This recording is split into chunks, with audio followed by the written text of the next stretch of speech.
The maintenance bay of Orion Spire hummed with the familiar symphony of machinery that Jack Mercer had come to appreciate over the past 3 years.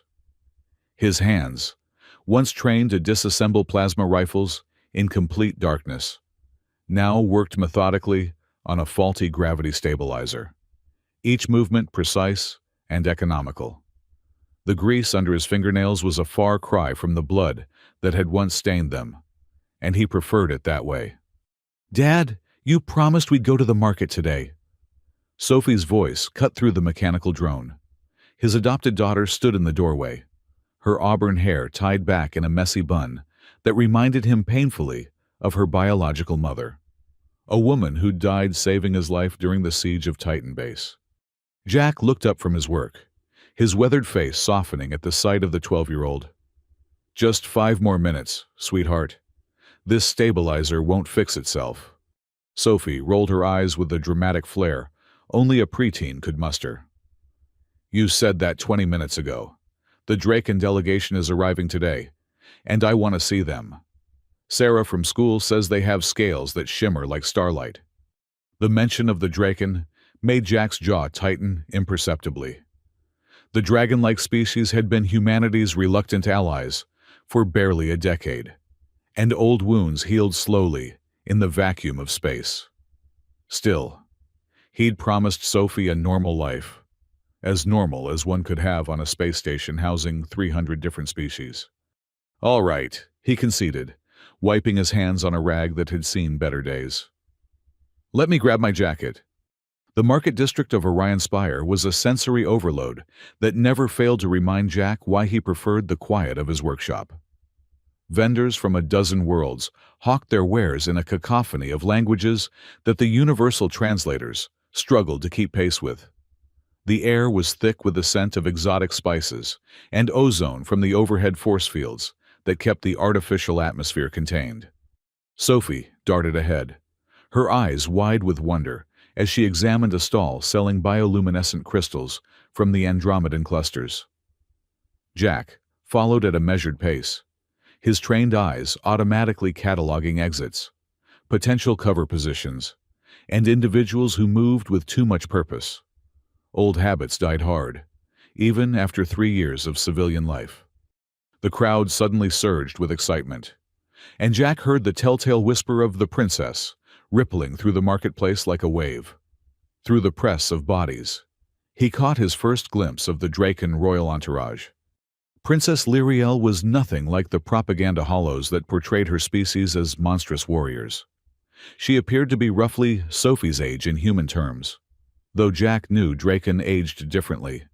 Her scales were indeed beautiful, shifting from deep purple to silver as she moved, and her eyes held a curiosity that seemed at odds with the formal ceremony surrounding her visit. The princess had stopped at a vendor selling earth delicacies, her serpentine neck craning to examine a display of chocolates with obvious fascination. Her guards, massive Draken warriors whose scales were battle-scarred and dull compared to their charge's radiance, formed a protective semicircle around her. "She's so pretty," Sophie breathed beside him, having materialized at his elbow with her usual silent grace. Jack was about to respond when his combat instincts screamed a warning. A figure in the crowd moved wrong, their gait too purposeful, their hand disappearing beneath a heavy cloak. Time dilated the way it always did when death was milliseconds away. The assassin's weapon emerged, a sleek plasma pistol that Jack recognized as Skarathi manufacture. Black market, untraceable. The barrel swung toward the princess, who was laughing at something the vendor had said, completely unaware of the danger. Jack's body moved before his mind could protest. 3 years of rust fell away like shed skin as he launched himself forward, his trajectory calculated with lethal precision.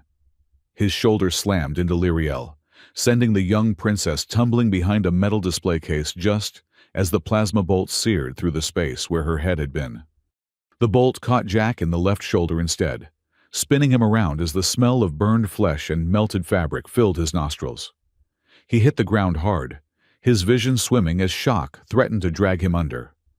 Through the haze of pain, he saw the assassin raising the weapon for a second shot, Sophie's scream cut through the chaos, but it was drowned out by something else. Something that made every being in the marketplace freeze in primal terror. A roar that was more than sound. A psychic wave of pure rage that bypassed the ears and slammed directly into the brainstem. The temperature in the market district plummeted 20 degrees in an instant, frost forming on every surface, as reality itself seemed to bend around a focal point of fury. Queen Sarathis had arrived. She materialized in the center of the marketplace, like a force of nature-given form. Her teleportation so violent, it shattered every piece of glass within 50 meters. Where her daughter was beautiful, the queen was terrible in her majesty. Her scales were obsidian black shot through with veins of gold that pulsed with barely contained power. She stood nearly 3 meters tall. Her wings spread wide enough to blot out the artificial sun. The assassin tried to run. It was a futile gesture. The queen moved faster than any being that size had a right to, her clawed hand closing around the would-be killer's throat before they'd taken 3 steps. She lifted them effortlessly, her golden eyes boring into theirs with an intensity that could have melted steel. "You dare!" she hissed, her voice carrying harmonics that made Jack's teeth ache, even through his pain. "You dare raise a weapon against my daughter!" The assassin gurgled something unintelligible, their feet kicking uselessly in the air. For a moment, Jack thought the queen would simply tear them apart, but she seemed to master herself with visible effort. Instead, rendering the attacker unconscious with a precise strike to a pressure point. Then, those terrible golden eyes turned to Jack, who was trying unsuccessfully to sit up while Sophie pressed her small hands against his shoulder wound, tears streaming down her face. "You," the queen said, and suddenly she was there, having crossed the distance in a blink. Up close, Jack could see the intelligence in those ancient eyes, the weight of centuries of rule and warfare. "You saved her." "Just did what anyone would have done," Jack managed through gritted teeth, the lie coming automatically. Most beings would have frozen, would have prioritized their own survival. It's what the smart ones did. The queen's head tilted, a distinctly reptilian gesture that reminded Jack she was not human, no matter how well she spoke Terran Standard. "No," she said softly. "You did what a soldier does, what a protector does." She turned to Sophie, and her entire demeanor shifted. The rage evaporated, replaced by something almost maternal. "Are you hurt, little one?" Sophie shook her head, unable to speak through her tears. She was pressing so hard on Jack's wound that it hurt more than the initial shot. But he didn't have the heart to tell her to ease up. "Your father is brave," the queen told Sophie, and Jack didn't correct her assumption about their relationship. Bravery should be rewarded, not punished. She extended one clawed hand over Jack's shoulder, and he tensed, expecting pain. Instead, warmth flooded through him, a golden light emanating from her palm that felt like sunshine on a summer day he barely remembered from Earth. The pain receded, the wound closing with impossible speed. Mom. Princess Lyriel had fought her way through the crowd of guards that had materialized around them. She threw herself at her mother's leg, her composure completely shattered. "Mom, I was so scared." The queen's expression softened further, one wing curling around her daughter protectively. "You're safe now, my star. Thanks to this human." Lyriel looked at Jack for the first time, really looked at him, and he saw something shift in her young features. "You saved me," she said with wonder. "You don't even know me, and you saved me." "Anyone would have," Jack started, but Lyriel shook her head. "No, they wouldn't. The guards didn't even see the danger. But you did." She looked at Sophie. "Is she your daughter?" Sophie nodded, finding her voice at last. "I'm Sophie. He's my dad." The fierce pride in her voice made something twist in Jack's chest. "I'm Lyriel," the princess said, as if they hadn't all heard her name announced a dozen times. Would you like to be friends? Before Sophie could answer, Captain Darius of the Royal Guard pushed through the crowd. The Draken warrior was everything Jack had once been. Professional, dangerous, and clearly furious at the security breach. "Your Majesty," Darius said, his scales flushing red with embarrassment. "We should evacuate immediately. The station is compromised." "The station is not compromised," the Queen said coolly. "We had one assassin, who has been dealt with." She looked down at Jack, who had managed to get to his feet with Sophie's help. "Though I am curious how a maintenance worker spotted a threat that my entire security detail missed." Darius's eyes narrowed as he studied Jack, taking in the way he stood, the subtle positioning that kept Sophie behind him while maintaining sightlines on all approaches. "You're military," he said. Not a question.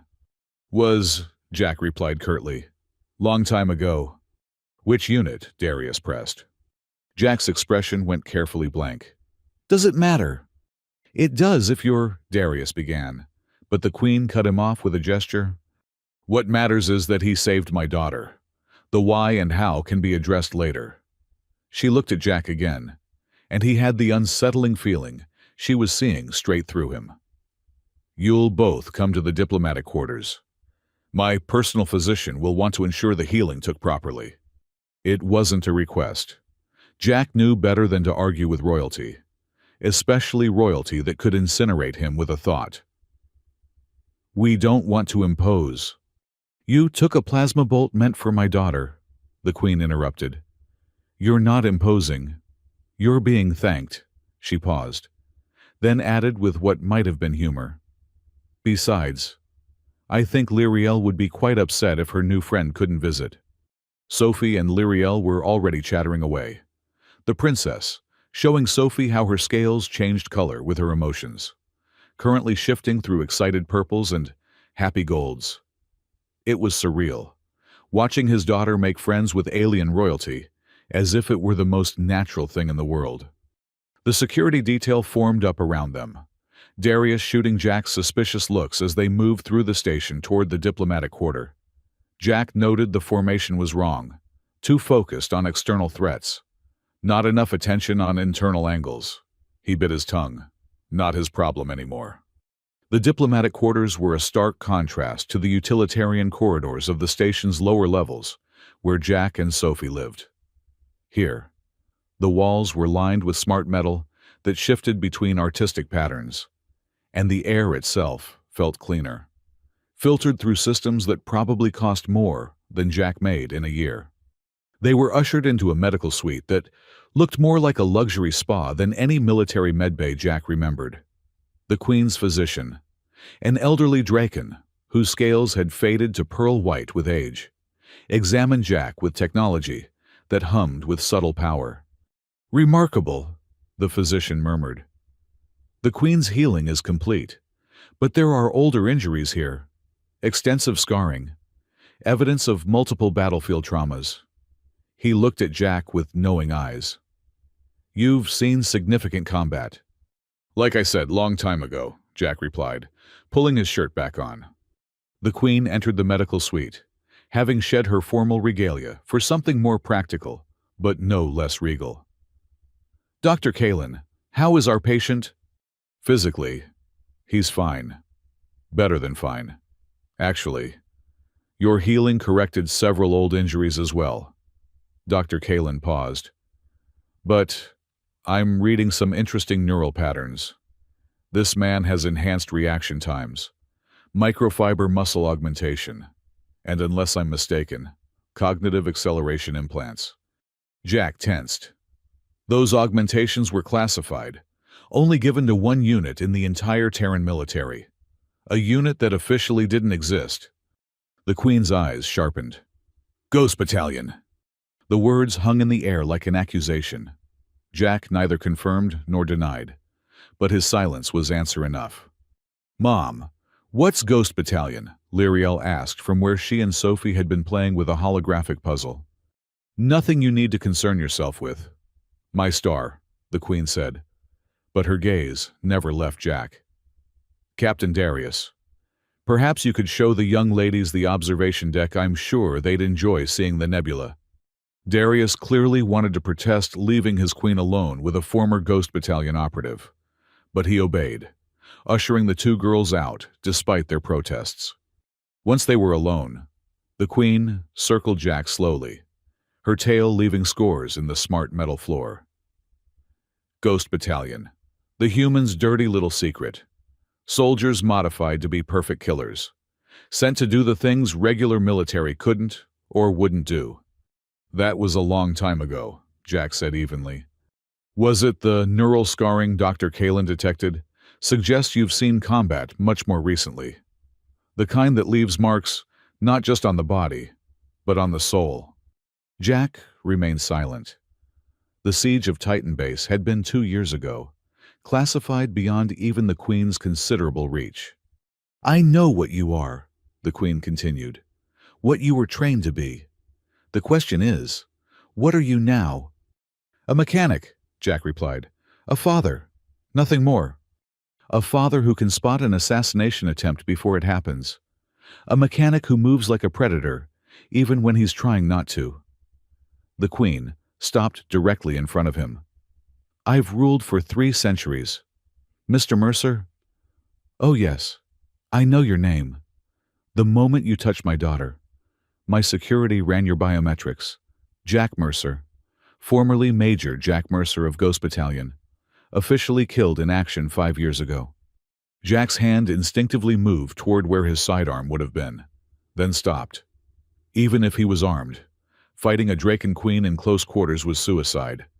"Relax, Major. If I wanted you dead, you would be..." The Queen's tone was almost conversational. "I'm more interested in why a dead man is fixing gravity stabilizers on Orion Spire. My daughter needed a safe place to grow up. Can't get much safer than a station with 300 species all watching each other. Sophie isn't your biological daughter." It wasn't a question, but Jack answered anyway. "Her mother saved my life.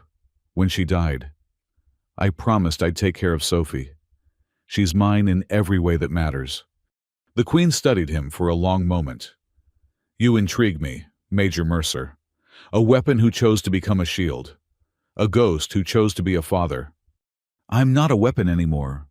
"No. Then what do you call that display in the marketplace? 3 seconds from threat identification to neutralization. You didn't just save my daughter. You did it with an efficiency that my best guards couldn't match." "Instinct," Jack said. "Training," the Queen countered. "The kind of training that never really goes away. The kind that makes you dangerous even when you're pretending to be harmless." Before Jack could respond, alarms began blaring throughout the station. The lights shifted to emergency amber, and the Queen's head snapped up, her nostrils flaring. "Another attack," she hissed. Jack was already moving toward the door. "Sophie!" "They're with Darius on the observation deck, level 7, the Queen said, falling into step beside him despite her size. "If this is coordinated..." "It is," Jack said with certainty. "The first attack was a probe, testing response times. This is the real assault." They burst into the corridor to find chaos. Security forces were running in multiple directions, their comm chatter overlapping in panic. Jack grabbed a passing guard. "What's happening?" "Multiple breaches," the guard gasped. "Levels 3, 5, and 7. They're everywhere. Level 7, the observation deck." Jack took off running, his augmented muscles propelling him faster than any unmodified human could move. The Queen kept pace easily, her wings folded tight against her back. "How did they get past station security?" she demanded. "Inside job," Jack replied, vaulting over a collapsed support beam. "Someone disabled the sensors."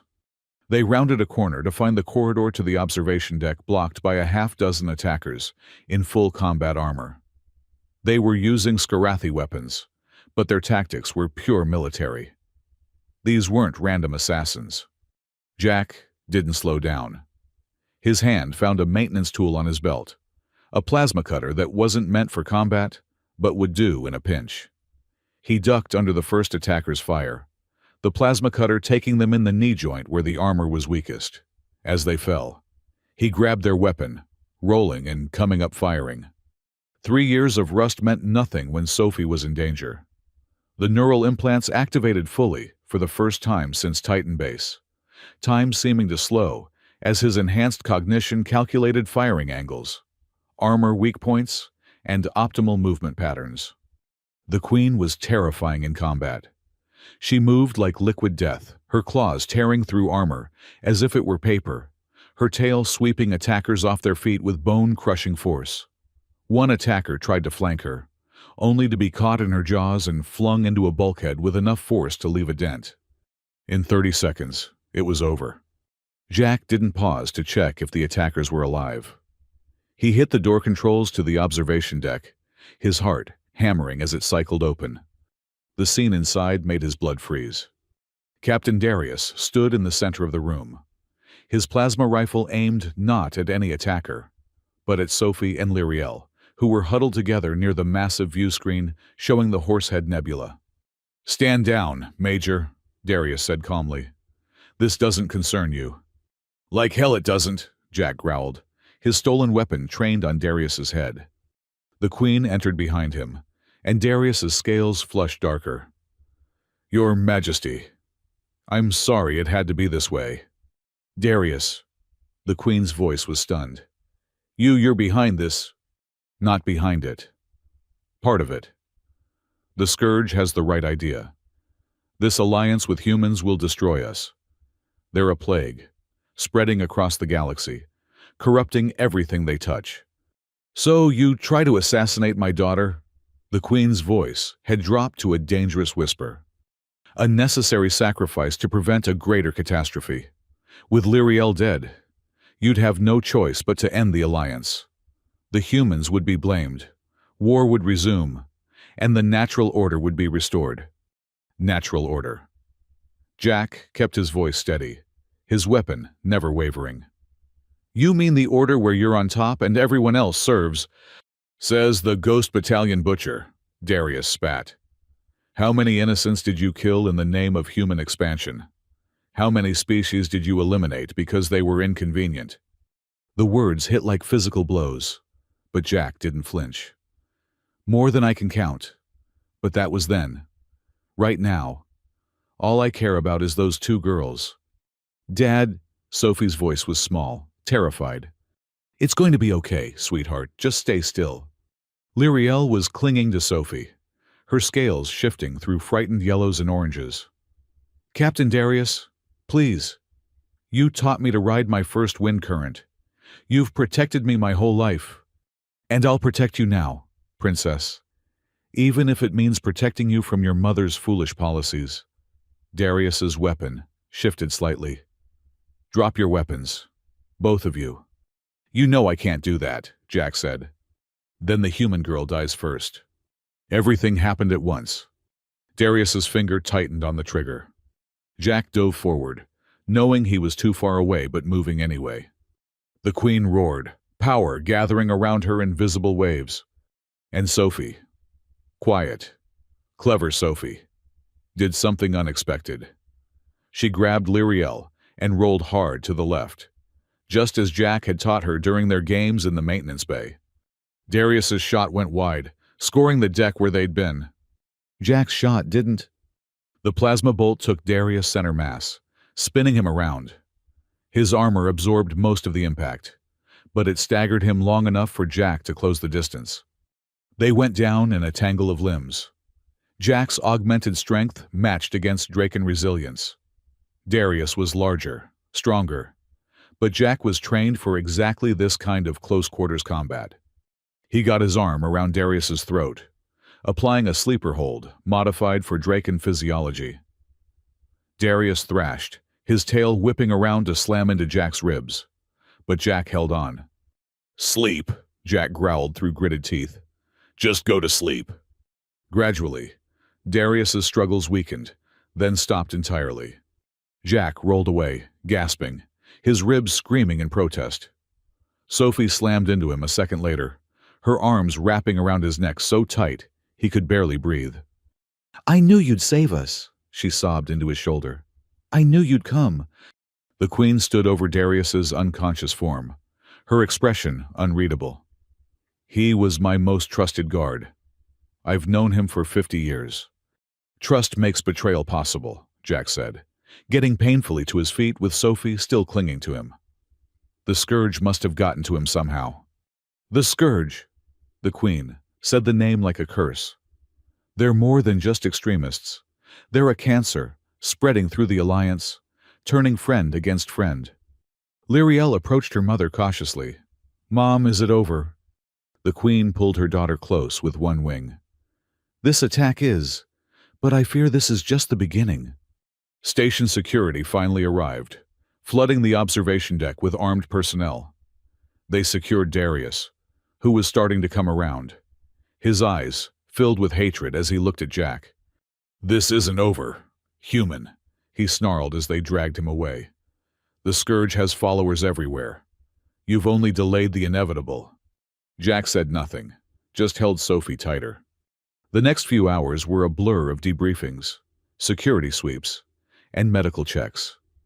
Jack found himself in a conference room with the Queen, her remaining security advisors, and several station officials. 17 attackers in total, the station commander, a Rigelian with too many eyes, reported. All with military training, all with black market Skarathi weapons. Captain Darius was definitely coordinating them. But he wasn't the ultimate authority. "Then who is?" the Queen demanded. "Unknown. He's not talking, and Dracon mental shields are notoriously hard to crack." The Queen turned to Jack. "Major Mercer, your actions today saved not just my daughter, but potentially prevented a war. I owe you a debt." "No debt," Jack said quickly. "I just did what needed doing." "Nevertheless, I have a proposition. It's clear that traditional security has failed. Darius was able to subvert it because he knew all our procedures, all our weaknesses. I need someone outside the system, someone with the skills to see threats others miss." Jack saw where this was going. "Your Majesty, I want you as Lyriel's personal bodyguard. You and Sophie would live in the diplomatic quarters, have access to the best education and resources the Draken Empire can offer." "I'm a mechanic now," Jack protested. "You're a soldier pretending to be a mechanic, and not just any soldier. Ghost Battalion produces the most effective killers in human space." The Queen leaned forward. "But you're something more. Aren't you a killer who chose to become a protector?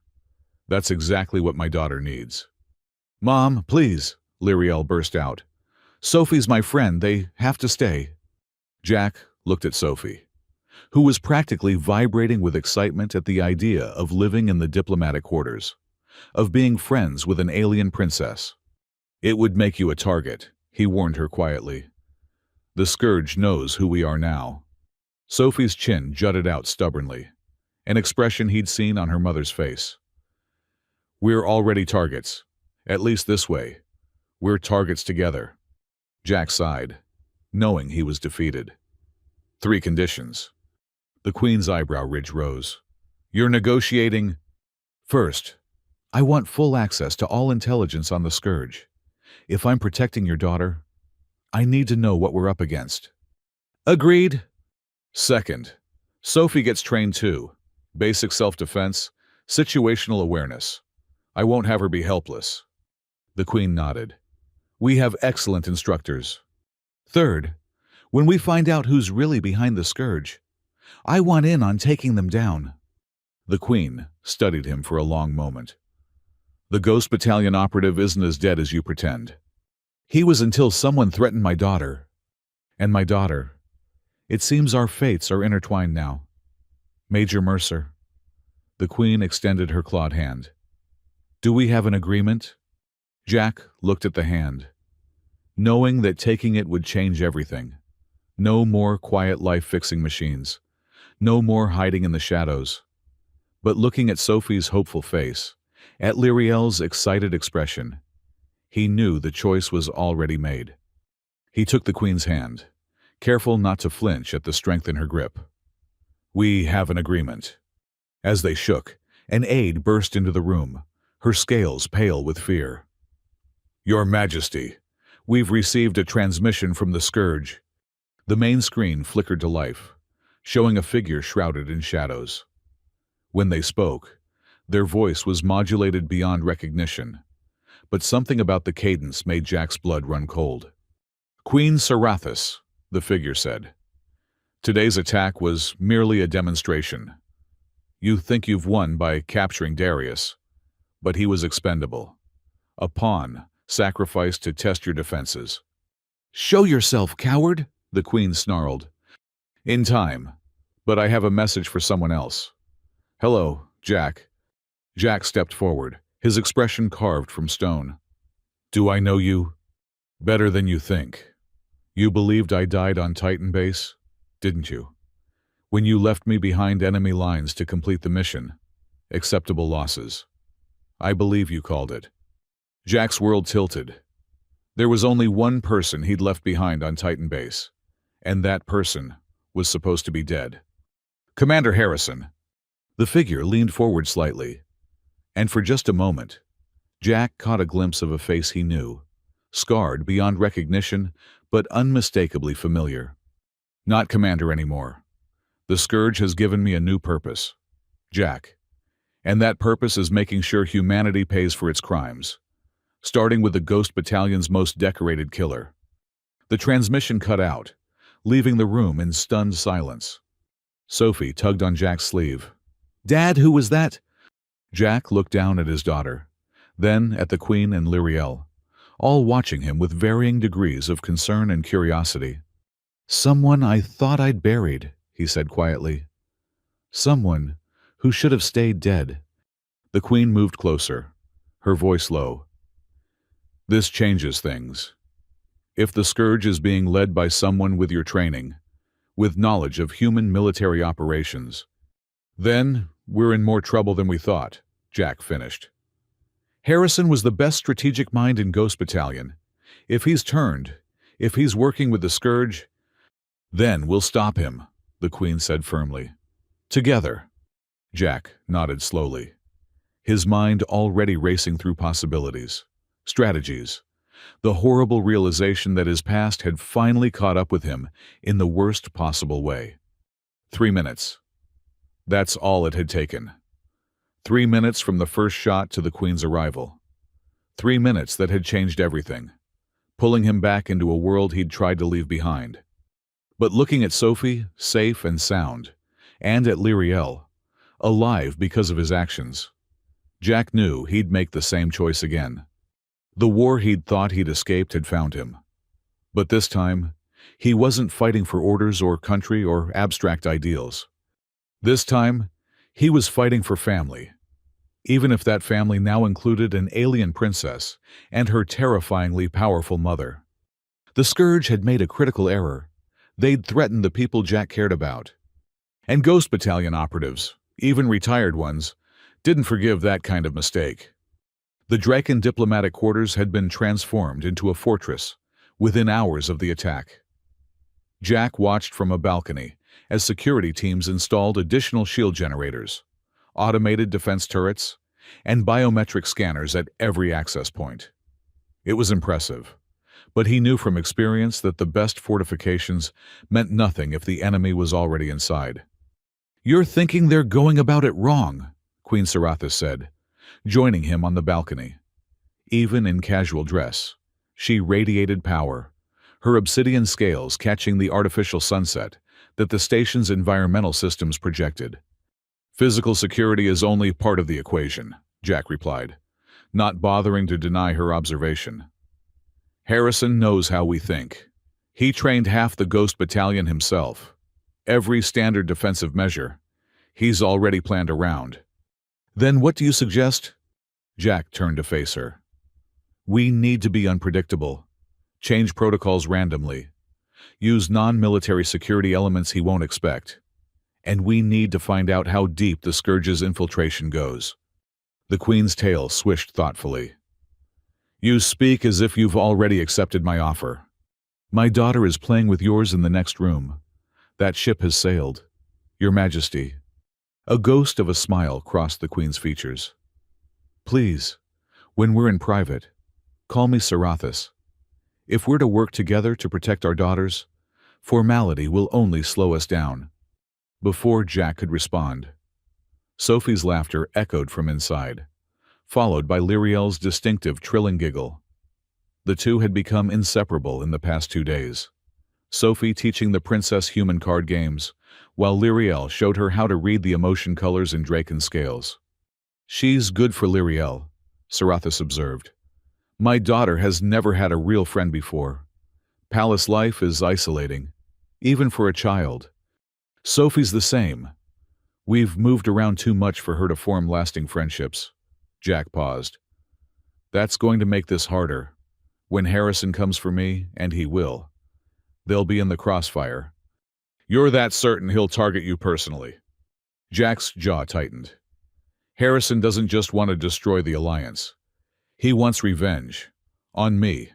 On Ghost Battalion. On humanity." Titan Base broke something in him. "Tell me about Titan Base." Jack was quiet for a long moment, watching the steady stream of ships docking and departing from Orion Spire. It was supposed to be a simple extraction. Retrieve a scientist who'd developed new shield technology before the Kandari could capture him. Harrison was leading. I was his second. Everything went wrong from the start. He could still smell the burning ozone, feel the deck plating shudder under bombardment. The Kandari knew we were coming. It was a trap. Half our team died in the first 2 minutes. Harrison ordered a retreat, but the scientist was still in the lab. Sophie's mother, Rebecca, was our tech specialist. She volunteered to go with me to complete the extraction. Sarathis remained silent, letting him tell the story at his own pace. We got the scientist out, but Harrison's position was overrun. I had to make a choice: go back for him and likely lose everyone, or complete the mission. Jack's hands gripped the balcony railing until his knuckles went white. I completed the mission. Command called it a tactical success. They gave me Harrison's position, promoted me to major, but Rebecca never forgave me for leaving him behind. She was right not to. You made a military decision. I abandoned a friend, and apparently, he survived. God knows what the Kandari did to him before he escaped or was traded. Jack turned away from the view. Now he's using everything I taught him, everything we learned together, against the Alliance. A soft chime indicated someone at the door. Sarathis gestured, and the security screen showed Dr. Kalen waiting outside. "Enter," she called. The elderly Draken physician looked troubled as he approached. "Your Majesty, Major Mercer, I've completed my analysis of the attackers from yesterday." And Sarathis prompted, "They're not who they appear to be. The weapons and tactics suggested Skarathi mercenaries, but genetic analysis reveals something disturbing. They're human." Jack straightened. "All of them?" "All 17. More specifically, they're all former Terran military. Several show signs of combat augmentation similar to yours. Major, though not as extensive." "Ghost Battalion washouts," Jack breathed. "Harrison is recruiting from failed candidates." Sarathis's scales darkened. "He's building his own army of enhanced humans." "Worse," Jack said. "He's building an army of people with a grudge. Ghost Battalion had a 90% failure rate. Those who didn't make it were discharged, their augmentations partially reversed, and sent back to civilian life. They were bitter, angry, and—" He stopped abruptly. "And what Sarathis demanded. And they all knew about Titan Base. It was used as a cautionary tale during training. The mission that succeeded despite catastrophic losses. Harrison's sacrifice was held up as an example of acceptable casualties for mission completion." Dr. Kalen cleared his throat. "There's more. Captain Darius has agreed to talk, but only to you, Major." Jack exchanged glances with Sarathis. "It's a trap." "Obviously, but we need information." The Queen stood to her full, impressive height. "We'll both go. I want to hear what my former guard has to say." The detention center was in the station's core, surrounded by multiple redundant security systems. Darius was in a cell designed for Dracon physiology, energy barriers tuned to their specific bioelectric signatures. He sat on the simple bench, his scales dull gray with defeat or determination. Jack couldn't tell which. "Your Majesty," Darius said, not rising, "and the human hero, come to gloat." "We've come for answers," Sarathis replied, her voice cold as vacuum. "You owe me that much." "I owe you nothing. Everything I did was for the preservation of our species." "By murdering children?" Jack asked quietly. Darius's head snapped toward him. "Your species murders children by the thousands in your wars. Don't lecture me on morality, ghost." "You're right," Jack said, surprising both Darius and Sarathis. "Humans have done terrible things. I've done terrible things. But that doesn't make targeting innocents right." "Innocents!" Darius laughed bitterly. "There are no innocents in war. Your commander Harrison understands that." "Harrison promised you something," Jack said, studying the imprisoned Dracon. "What was it? Power position, the destruction of humanity?" "He promised truth," Darius replied. "The truth about what the alliance with humanity will cost us. We're already adapting your ways, your technology, your values. In a generation, maybe two, Dracon culture will be nothing but a memory, absorbed into the human expansion like every other species you've encountered." Sarathis's voice was dangerous. "Our culture has survived for millennia." "Against external threats, yes. But humans don't conquer with weapons alone. They conquer with ideas, with commerce, with their relentless need to spread and change everything they touch." Darius finally looked at his former queen. "Lyriel already prefers human food. She plays human games. She has a human friend she values more than any Dracon noble. How long before she forgets the old ways entirely?" "Evolution isn't extinction," Jack said. "Cultures grow, adapt, change. It's natural. For humans, perhaps, you're mayflies, living for mere decades. Change is all you know. We live for centuries. Our traditions, our ways, they're meant to endure." "And Harrison exploited that fear," Jack said, understanding dawning. "He's not just recruiting human washouts. He's finding dissatisfied members of every allied species. People who fear change, who resent human influence." Darius's silence was confirmation enough. "Where is he?" Sarathis demanded. "I don't know. The Scourge operates in cells. I only knew my immediate contacts, and they're all dead or captured." Darius leaned forward. "But I'll tell you this. Human. Harrison has something planned for the Unity Summit next week. Something that will destroy the Alliance permanently." "The Unity Summit," Jack cursed internally. Representatives from all allied species would be gathering on Orion Spire to renew their cooperation treaties. It would be the perfect target. "What kind of attack?" Sarathis pressed. "I don't know specifics. Only that it will reveal the truth about humanity's role in the Alliance. The truth that's been hidden for so long." Darius's eyes fixed on Jack. "The truth about Ghost Battalion's real mission." Jack kept his expression neutral. But inside, ice formed in his veins. There were secrets about Ghost Battalion that even he didn't know. Operations so classified that participating operatives had their memories modified afterward. "We're done here," Jack said abruptly. As they left the detention center, Sarathis caught his arm. What truth was he talking about? "I don't know," Jack admitted. "But Harrison would... He had the highest clearance in the battalion." They returned to the diplomatic quarters to find Sophie and Lyriel in the middle of what appeared to be a food fight. Both covered in something purple and sticky. Jack's stern expression cracked at the sight of Sophie's guilty grin. "She started it," Sophie said, pointing at Lyriel. "Did not," Lyriel protested, then ruined her denial by flicking another glob of purple at Sophie. "Bath. Both of you.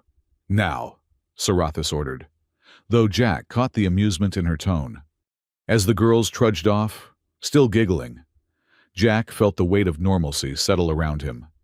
These moments, these simple domestic scenes, were what he was fighting to protect. Major Mercer, a young Draconade, appeared in the doorway.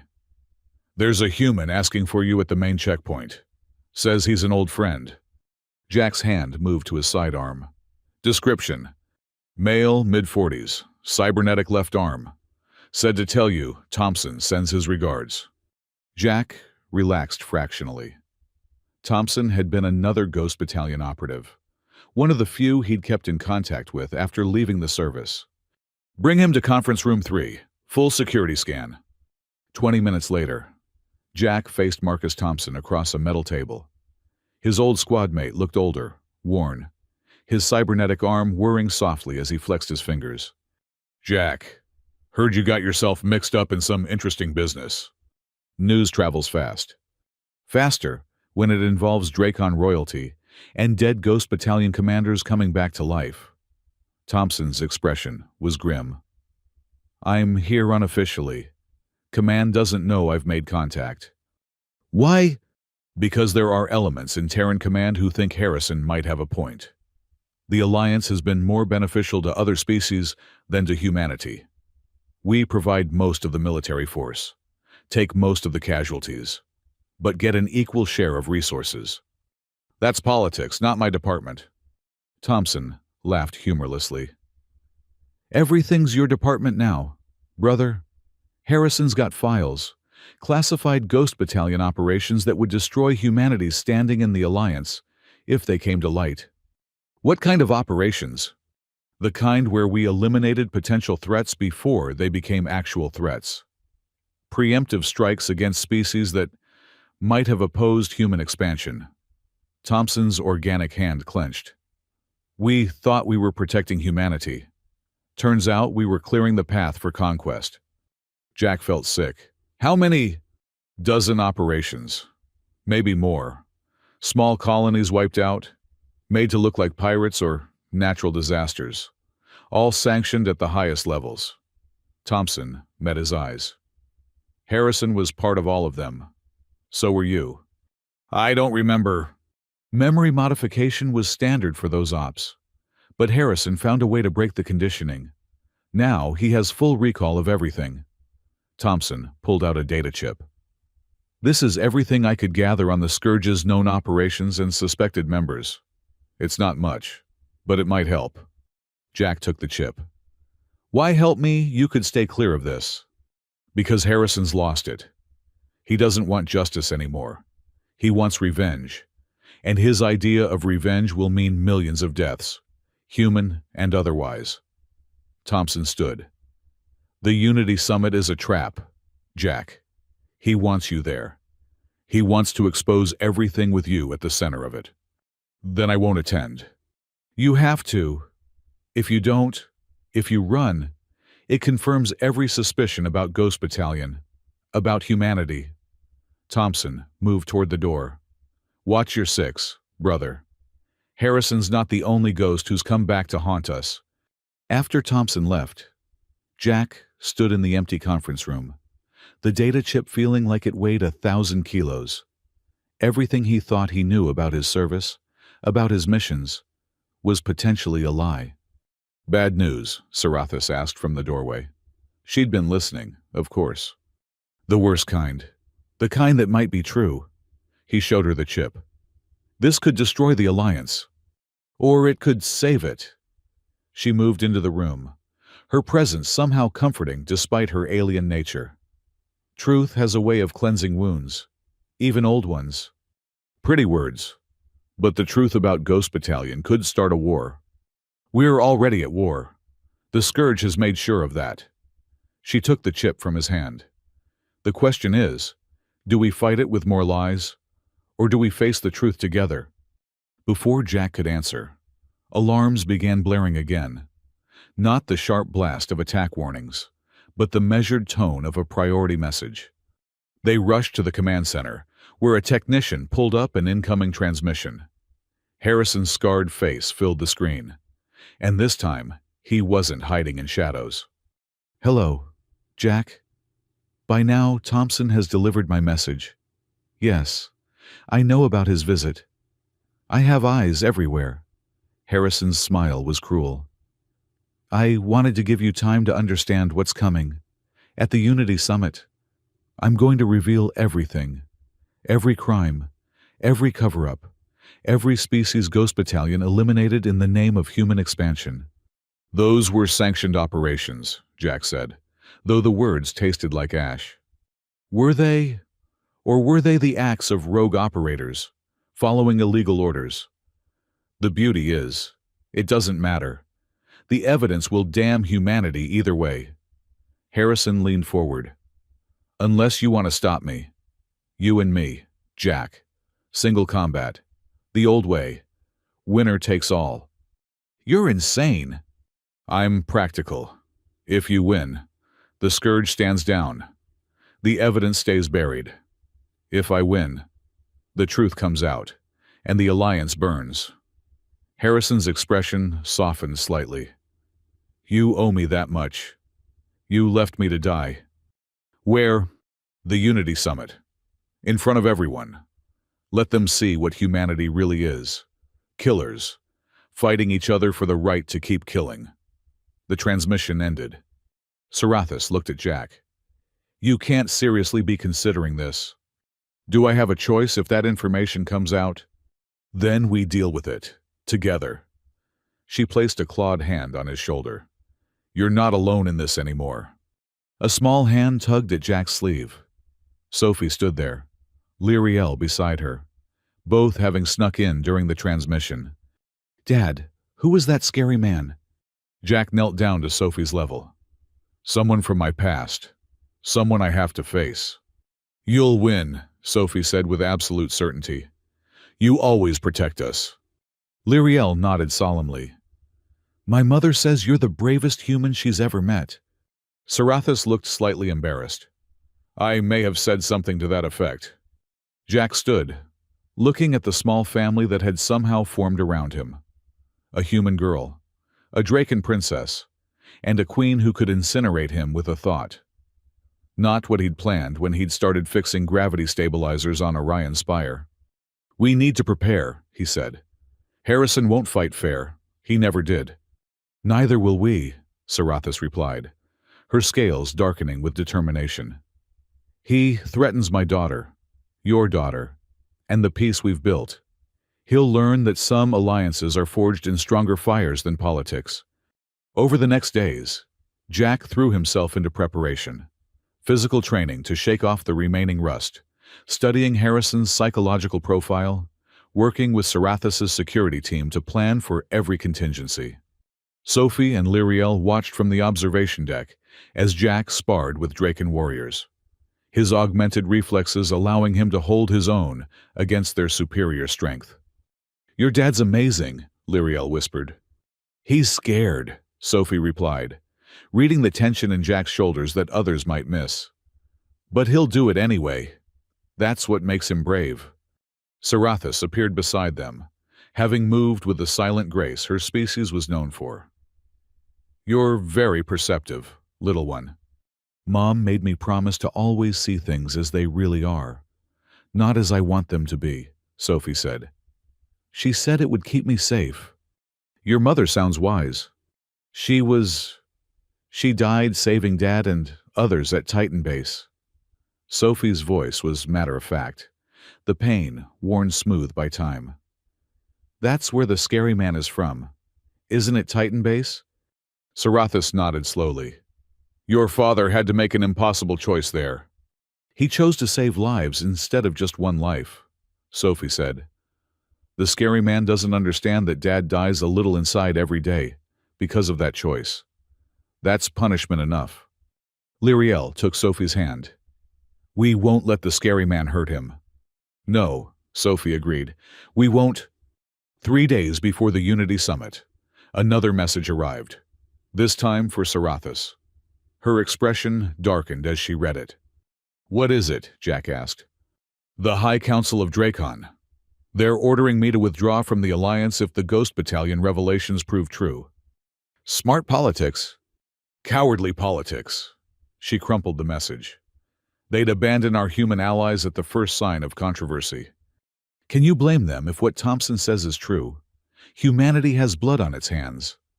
Every species has blood on its hands. The difference is whether we let it define our future. She moved to the window, looking out at the stars. I've lived for 3 centuries, Jack. I've seen my people at their best and worst. What defines us isn't our crimes, but how we atone for them. Pretty philosophy, but it won't stop Harrison. No, but you will. She turned to face him.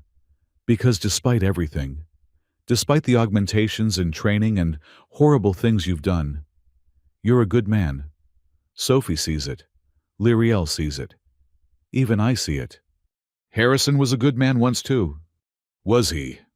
Or was he just better at hiding his nature? Sarathis moved closer. You chose to leave Ghost Battalion. You chose to raise Sophie. You chose to save Lyriel. Every choice moved you further from what they tried to make you. And every choice led me back to fighting. Fighting for the right reasons this time. She placed a hand over his heart. For family. The word hung between them, loaded with meaning. Somewhere along the way, their arrangement had become something more, not romantic, but a partnership built on mutual respect and shared purpose. A crash from the other room broke the moment. They rushed in to find Sophie and Lyriel standing over a broken vase, looking guilty. We were practicing combat moves, Lyriel said. For protecting Dad, Sophie added. Jack couldn't help but laugh, the tension breaking. Combat training requires a proper teacher and proper safety equipment. For the rest of the day, he taught them basic defensive moves. Sarathis, watching with amusement as the 2 girls tried to flip each other with varying degrees of success. That night, as Jack tucked Sophie into the elaborate bed in their guest quarters, she grabbed his hand. Dad, if something happens to you, nothing will happen. But if it does, she persisted with that stubborn streak he both loved and dreaded. I want you to know that you're the best dad ever. Biology doesn't matter. You chose me, and that means everything. Jack's throat tightened. You're the best thing that ever happened to me, kid. Better than being a super soldier. Infinitely better. Sophie smiled and closed her eyes. Good. Because Lyriel and I have plans, and they require you to stick around. Plans. Secret plans. Princess and genius mechanic's daughter plans. Jack kissed her forehead. Should I be worried? Always, she said with a grin that was pure mischief. As he left her room, Jack found Sarathis waiting in the hallway. They're plotting something, he reported. Good. It means they believe in a future. She studied him. Do you? Jack considered the question. In 3 days, he'd face Harrison in combat. The truth about Ghost Battalion would likely come out regardless. The alliance might crumble. But looking back at Sophie's room, thinking about the fierce little girl who'd claimed him as her father, thinking about Lyriel who trusted him despite barely knowing him, thinking about Sarathis who'd offered him redemption when she had every reason to fear him, Jack found his answer. Yeah, he said quietly. I believe in a future, one worth fighting for. Sarathis smiled, a rare expression that transformed her fearsome features. Then we'd better make sure you survive to see it. Any suggestions? Actually, yes. Harrison expects you to fight as a Ghost Battalion operative. Skilled, lethal, but ultimately human. Her scales shifted to a deep purple he'd learned meant she was planning something. What if you fought as something more? What do you mean? Draken warriors undergo a ritual before combat, a bonding with their clan that grants them strength beyond the individual. She hesitated, then continued. You're not Draken, but you're part of this family now. The ritual might work. Might. It's never been attempted with a human. It could do nothing. It could kill you. She met his eyes. Or it could give you the edge you need. Jack thought about Harrison, about the scourge, about all the threats circling their strange little family. "When do we start?" "Tomorrow. Tonight. Rest. Tomorrow. We forge you into something new." She started to leave, then paused. "Jack, whatever happens, I'm glad you came into our lives." Before he could respond, she was gone, leaving Jack alone in the hallway of an alien palace, preparing to face his past to protect his future. The Unity Summit was in 3 days. Harrison would be waiting. The truth about Ghost Battalion would come out. But for tonight, his daughter was safe, sleeping peacefully in the next room. Tonight, that was enough. Tomorrow, he would prepare for war. But it would be a different kind of war than any he'd fought before. This time, he wasn't fighting for orders or country or abstract ideals. This time, he was fighting for love. The ritual chamber was deep within the Draken diplomatic quarters, a place Jack hadn't known existed until Sarathis led him there at dawn.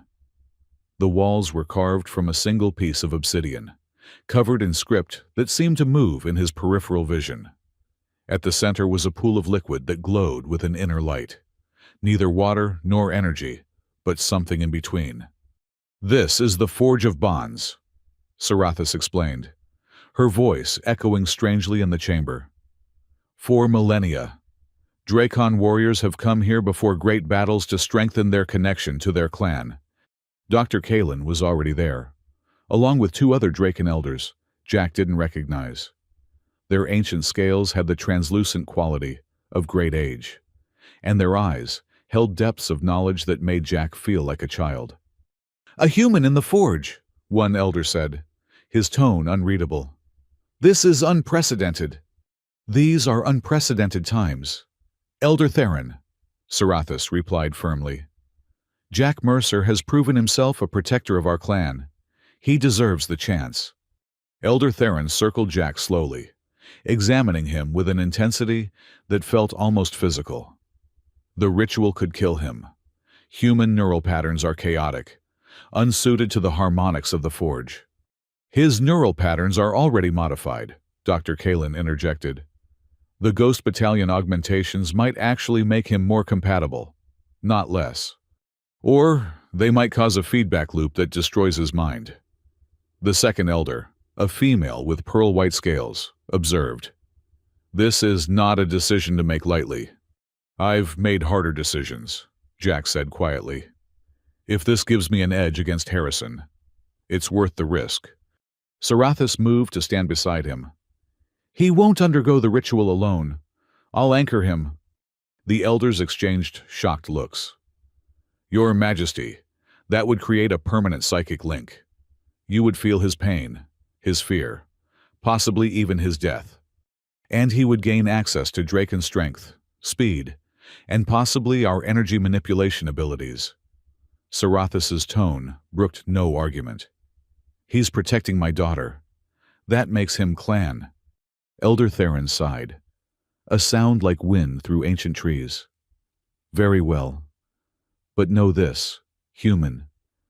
The Forge doesn't just grant power. It reveals truth. Every secret, every shame, every moment of weakness will be laid bare. Are you prepared for that?" Jack thought of all the classified operations, the memories that had been modified or suppressed, the guilt he carried. The truth is coming out anyway, at least this way. It serves a purpose. The preparation took hours. Jack was painted with symbols using a phosphorescent ink that tingled against his skin. He had to fast, meditate, and recite words in ancient Drakon that Sarathis patiently taught him. Sophie and Lyriel were kept away, though he could hear them periodically arguing with guards about wanting to help. Finally, as the artificial day cycle reached noon, it was time. Jack stood at the edge of the glowing pool, wearing only simple pants, the painted symbols on his skin pulsing in rhythm with his heartbeat. Sarathis stood across from him, having shed her royal garments for ceremonial robes that seemed to be cut from starlight itself. "Once we begin, we cannot stop," she warned. "No matter what you see, what you feel, You must push through to the end." "I understand." "No," she said softly. "You don't. But you will." They entered the pool together. The liquid was neither hot nor cold, but something beyond temperature. A sensation that bypassed physical nerves and went straight to the soul. Jack gasped as it rose to his waist, feeling like every cell in his body was being examined, catalogued, judged. Sarathis began to chant in ancient Draken, her voice harmonizing with itself in impossible ways. The liquid around them started to glow brighter, and Jack felt a pressure building in his skull. Then the visions began. He was 8 years old, watching his parents die in a colony raid, hiding in a ventilation shaft as pirates laughed over their bodies. The fear, the helplessness, the rage that would eventually drive him to join the military. He was 22, accepting the Ghost Battalion modifications, screaming as they rewired his nervous system, accepting the pain because it meant he'd never be helpless again. He was 28, on a moon whose name had been erased from records, watching through his scope as his target. An alien diplomat who'd opposed human expansion, played with his children in a garden. The order came through his earpiece. He pulled the trigger. The children screamed. "No!" Jack gasped, trying to pull away, but Sarathis held him steady. "Face it," she commanded. And through their forming link, he felt her own memories bleeding through. She was young, barely a century old, ordering the destruction of an entire colony that had rebelled against Dracon rule. She heard their pleas for mercy and ignored them, watching from her flagship as nuclear fire consumed 1,000,000 souls. She was older, colder, signing treaties that she knew would slowly strangle lesser species, justifying it as necessary for Dracon's survival. She was holding her daughter for the first time, feeling something crack in the ice around her hearts, realizing that power meant nothing if there was no future worth preserving. Their memories intertwined, shared guilt and shared growth, the weight of command and the price of change. Jack felt Sarathis's strength, not just physical, but emotional, the will that had kept her people together through centuries of challenges. She felt his determination, his capacity for sacrifice, the love that had transformed him from weapon to protector. The liquid around them was boiling now, not with heat but with energy. Jack's augmentations were screaming, his neural implants firing in patterns they were never designed for. He could feel his consciousness fragmenting, spreading too thin. "Hold on," Sarathis said, her voice coming from everywhere and nowhere. "The worst is coming." The forge showed him Titan Base, but not as he remembered it. The memories that had been suppressed came flooding back. Harrison hadn't been overwhelmed. He'd been betrayed. Someone in command had sold out their position to the Kandari for political gain, ensuring the mission would fail spectacularly enough to justify increased military funding. Jack had been meant to die too, but Rebecca's sacrifice had saved him. And Harrison, captured and tortured, had learned the truth from his Kandari interrogators, who found it amusing that humans would sell out their own. "Command knew," Jack gasped. "They set us up. As my government has done, many times." Sarathis replied through gritted teeth. "This is the truth of power. It corrupts even the righteous." The energy reached a crescendo, and Jack felt something fundamental shift inside him. His augmentations, instead of rejecting the alien energy, began to harmonize with it. He could feel Sarathis's presence in his mind, not invasive, but supportive, like a hand reaching out in the darkness. Through her, he felt the connection to something greater, not just to her, but to Lyriel, to the concept of clan that went beyond blood or species. It was belonging, purpose, family in its truest form. The pool's light suddenly went out, leaving them in darkness. Jack collapsed to his knees, gasping, his body feeling like it had been taken apart and reassembled. Sarathis knelt beside him, her breathing equally labored. "Did it work?" he managed to ask. In response, Sarathis held up her hand, and golden energy danced between her fingers. Jack looked at his own hand and watched in amazement as similar energy, tinged with blue, sparked across his palm. "Impossible," Elder Theron breathed. "A human wielding Draken energy." "Not Draken energy," Dr. Kalen corrected, scanning Jack with a medical device. "Something new, a hybrid. His augmentations have created a unique interaction with the Forge's power." Jack stood slowly, testing his body. Everything felt different, enhanced beyond even his Ghost Battalion modifications. He could sense the electrical patterns in the walls, feel the heartbeats of everyone in the room, and underneath it all, a constant warm presence that he recognized as Sarathis. "The link," he said, looking at her. "I can feel you." "And I you," she replied, and there was something vulnerable in her expression. "Your pain, your determination, your love for Sophie, it's all there." Before they could explore this further, an urgent chiming filled the chamber. Lyriel's voice echoed from the communication system, high and frightened. "Mom, Jack, something's wrong with Sophie." They ran, still dripping from the pool, Jack's new awareness making every step feel like floating. They found Sophie in the medical bay, unconscious on a biobed with Lyriel holding her hand. "We were just playing," Lyriel said tearfully. "She said she felt dizzy. Then she collapsed." Dr. Kalen scanned Sophie quickly, his expression darkening. "Poison, specifically targeted to human physiology. Very sophisticated." "Harrison," Jack snarled, feeling rage build alongside the new energy in his system. "No," Sarathis said, examining the readings. "This is Draken design. Someone in my delegation." The betrayal hit her through their link, and Jack felt her pain, as if it were his own. Another traitor. Another person she trusted trying to hurt those she protected. "Can you help her?" Jack asked Dr. Kalen, forcing his voice to remain steady. "I'm trying. But this poison is designed to attack the nervous system. It's moving too fast." The elderly physician's hands flew over his equipment. "I need more time." "You have it," Sarathis declared. She placed her hands on Sophie, golden energy flowing from her into the girl. "The Forge's power can slow the poison's progress, but I can't stop it entirely." Jack added his own energy, the blue-tinged power joining Sarathis's gold. Sophie's vitals stabilized, but didn't improve. "There," Dr. Kalen said after agonizing minutes. "I've isolated the toxin, but the antidote will take at least an hour to synthesize." "She doesn't have an hour," Jack said, reading the displays with his enhanced perception. "She does if we keep feeding her energy," Sarathis replied, though Jack could feel through their link that it was draining her. "Your Majesty," a guard appeared in the doorway. "We've found the assassin. She's requesting to speak with you." Sarathis's scales darkened. "Lady Meridian, Your Majesty." Jack felt Sarathis's shock through their link.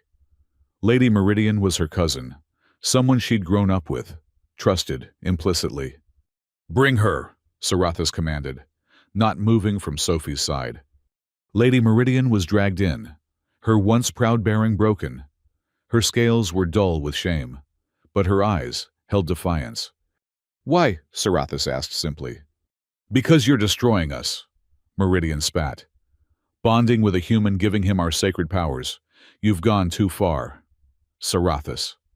"So you poison a child." "I poisoned a human child. There's a difference." Meridian looked at Sophie's unconscious form with disgust. "She's the leverage Harrison needed. He promised if I eliminated her, the human would be too emotional to fight properly." "You're working with Harrison," Jack's voice was dangerous. "The enemy of my enemy," Meridian replied. "He understands that humans and Drakon were never meant to mix. This abomination you've created proves it." Sarathis moved so fast even Jack's enhanced reflexes barely tracked it. Her hand closed around Meridian's throat, lifting her off the ground. "The antidote, now." "There isn't one," Meridian gasped. The poison was designed to be fatal. Only Harrison has the cure, and he'll only provide it if the human surrenders without fighting. Jack felt his world tilt. Sophie, dying because of him. Again, someone he loved paying the price for his existence. "We'll find another way," Sarathis said, but Jack could feel her doubt through their link. "There is another way," Elder Theron said from the doorway. He'd been observing silently. "The forge." "She's human," Dr. Kalin protested. "And a child. It would kill her." "Not if she had anchors. Multiple anchors."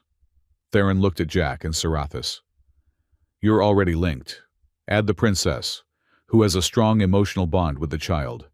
Together, you might be able to guide her through." "Might isn't good enough," Jack said. "It's better than watching her die," Lyriel said firmly. "I'll do it." "Absolutely not," Sarathis began, but Lyriel's scales flared with determination. "She's my friend, my only real friend. I won't let her die because Cousin Meridian is a traitor and a coward." Through the link, Jack felt Sarathis's maternal terror, war with her, understanding that Lyriel was right. It was their best chance.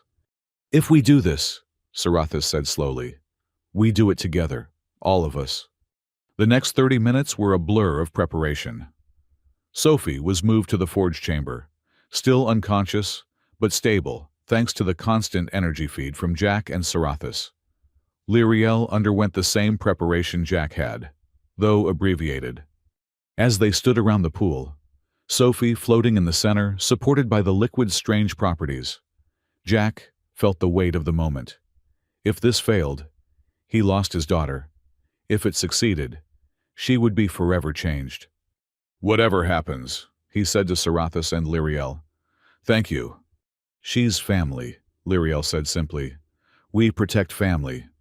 They entered the pool together, forming a triangle around Sophie. The energy responded immediately, recognizing the existing link between Jack and Sarathis, and reaching out to include Lyriel.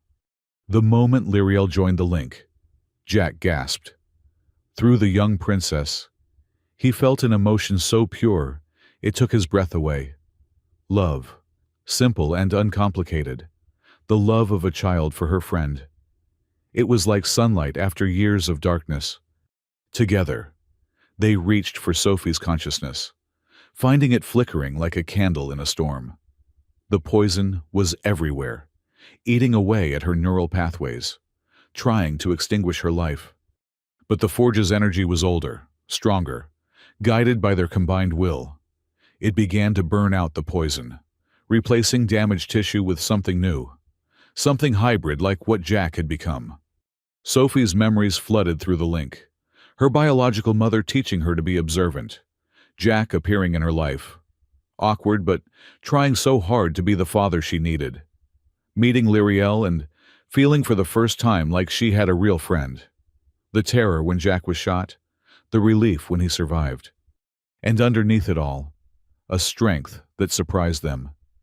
Sophie had been watching, learning, preparing. She knew more about the situation than any of them had realized. She'd been investigating on her own, using the computer skills her mother had taught her. Through her memories, they saw what she'd discovered. The Scourge wasn't just Harrison's organization. It was being funded and supplied by someone in the Terran High Command, someone who wanted the Alliance to fail for their own purposes. Sophie had hidden the data, planning to tell Jack after the summit. "Clever girl," Sarathis murmured through the link. The poison fought back, one last surge of destructive intent, but the combined will of 3 protectors and Sophie's own determination overwhelmed it. The liquid in the pool flared brilliant white, and Sophie's eyes opened. "Dad," she said weakly. Jack pulled her into his arms, not caring that he was crying, not caring that everyone could feel his relief through the link. "I'm here, sweetheart. You're safe." "I know who's behind everything," Sophie said urgently. "It's Admiral Reeves. He's been playing both sides."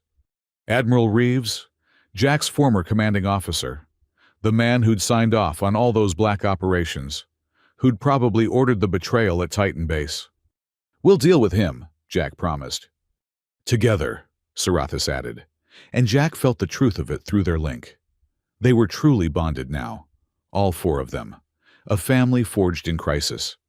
Sophie looked at her hands in wonder. Like Jack, she now had traces of energy dancing across her fingers, though hers was silver-tinted. What happened to me? You became more, Lyriel said, hugging her friend tightly. You became Clan. Lady Meridian, still under guard, laughed bitterly. You've contaminated our entire bloodline. The traditionalists will never accept this. Then they'll be replaced by those who will, Sarathis said coldly. Take her to detention. She'll stand trial after the summit. As Meridian was dragged away, she called out, Harrison knows about the ritual. He's prepared for whatever power you think you've gained. Jack helped Sophie stand, noting how she moved with new grace, her augmented senses clearly overwhelming her. It'll take time to adjust, he told her. But you're stronger now. Strong enough to help, Sophie asked hopefully. Absolutely not. You're staying here where it's safe. Sophie and Lyriel exchanged glances, and through the link, Jack felt them planning something. He sighed. What are you two plotting? Nothing, they said in unison, which meant definitely something. Before he could press, another alarm sounded. This time, it was an incoming message from the Unity Summit coordinators. The summit has been moved up, the coordinator, a nervous-looking Rigelian, announced. Due to security concerns, it will begin tomorrow instead of in 2 days. Harrison's moving his timeline, Jack said. He knows we're getting stronger. Then we move ours as well, Sarathis replied. She looked at Dr. Kalin. How long before they're combat ready? Your Majesty, surely you're not suggesting... I'm suggesting nothing. I'm asking for a medical opinion. Kalin sighed. Physically, they're both enhanced beyond normal human or Dracon capabilities. But they're children. I was leading raids at Lyriel's age, Sarathis said quietly. And from what I've seen through the link, Sophie has been preparing for this her entire life. It was true. Through their connection, Jack could feel Sophie's determination, her need to be useful, to protect the family she'd found, and Lyriel, despite her sheltered upbringing, had a warrior's heart. They're not fighting, Jack said firmly. Not directly, Sarathis agreed. But they could be our secret weapon. Harrison expects you, possibly me. He doesn't expect them. Because using children as weapons is wrong. Using them as weapons is wrong. Letting them help protect their family is different. Sarathis met his gaze. Through the link, they're part of this whether we like it or not. They'll feel everything that happens to us during the fight. Jack wanted to argue, but he knew she was right. The bond they'd formed was permanent, unbreakable. Whatever happened at the summit, Sophie and Lyriel would experience it. We train them, he said finally. Basic defensive techniques only, and they stay with the security detail during the summit. Of course, Sarathis agreed. Though through the link he felt her thinking that the security detail would be wherever they were needed most. The rest of the day was spent in preparation. Jack worked with the girls on controlling their new abilities, while Sarathis coordinated with security forces from multiple species. The Unity Summit would have representatives from every allied race, making it both a diplomatic necessity and a security nightmare. That evening, as they shared what might be their last peaceful meal together, Thompson contacted Jack through a secure channel. Harrison's here, Thompson reported. He arrived on a civilian transport, alone as far as we can tell. But Jack, there's something else. Admiral Reeves is coming to the summit. Officially, he's just observing. But he's the real puppet master, Jack finished. Sophie discovered his connection to the Scourge. Smart girl. Watch your 6 tomorrow. Brother, this is bigger than just Harrison's revenge. After the call, Jack found himself on the balcony again, looking out at the stars.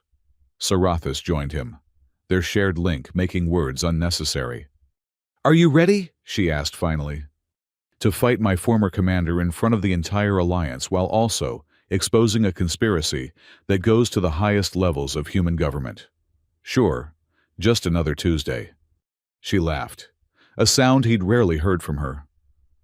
Your humor in the face of death is very human. Your determination to stand by us despite the cost is very Draken. They stood in comfortable silence, their link humming with shared strength and purpose. Whatever happens tomorrow, Sarathis said, I want you to know that you've changed us. Lyriel, me, even our people. You've shown us that strength isn't about standing alone. You've shown me that family isn't about blood, Jack replied. It's about choice. A small hand tugged at each of theirs. Sophie and Lyriel stood there in their sleeping clothes, looking solemn. We couldn't sleep, Sophie said. We're scared, Lyriel added, with the honesty that only children possessed. Jack and Sarathis exchanged glances, then sat on the balcony floor, pulling the girls close.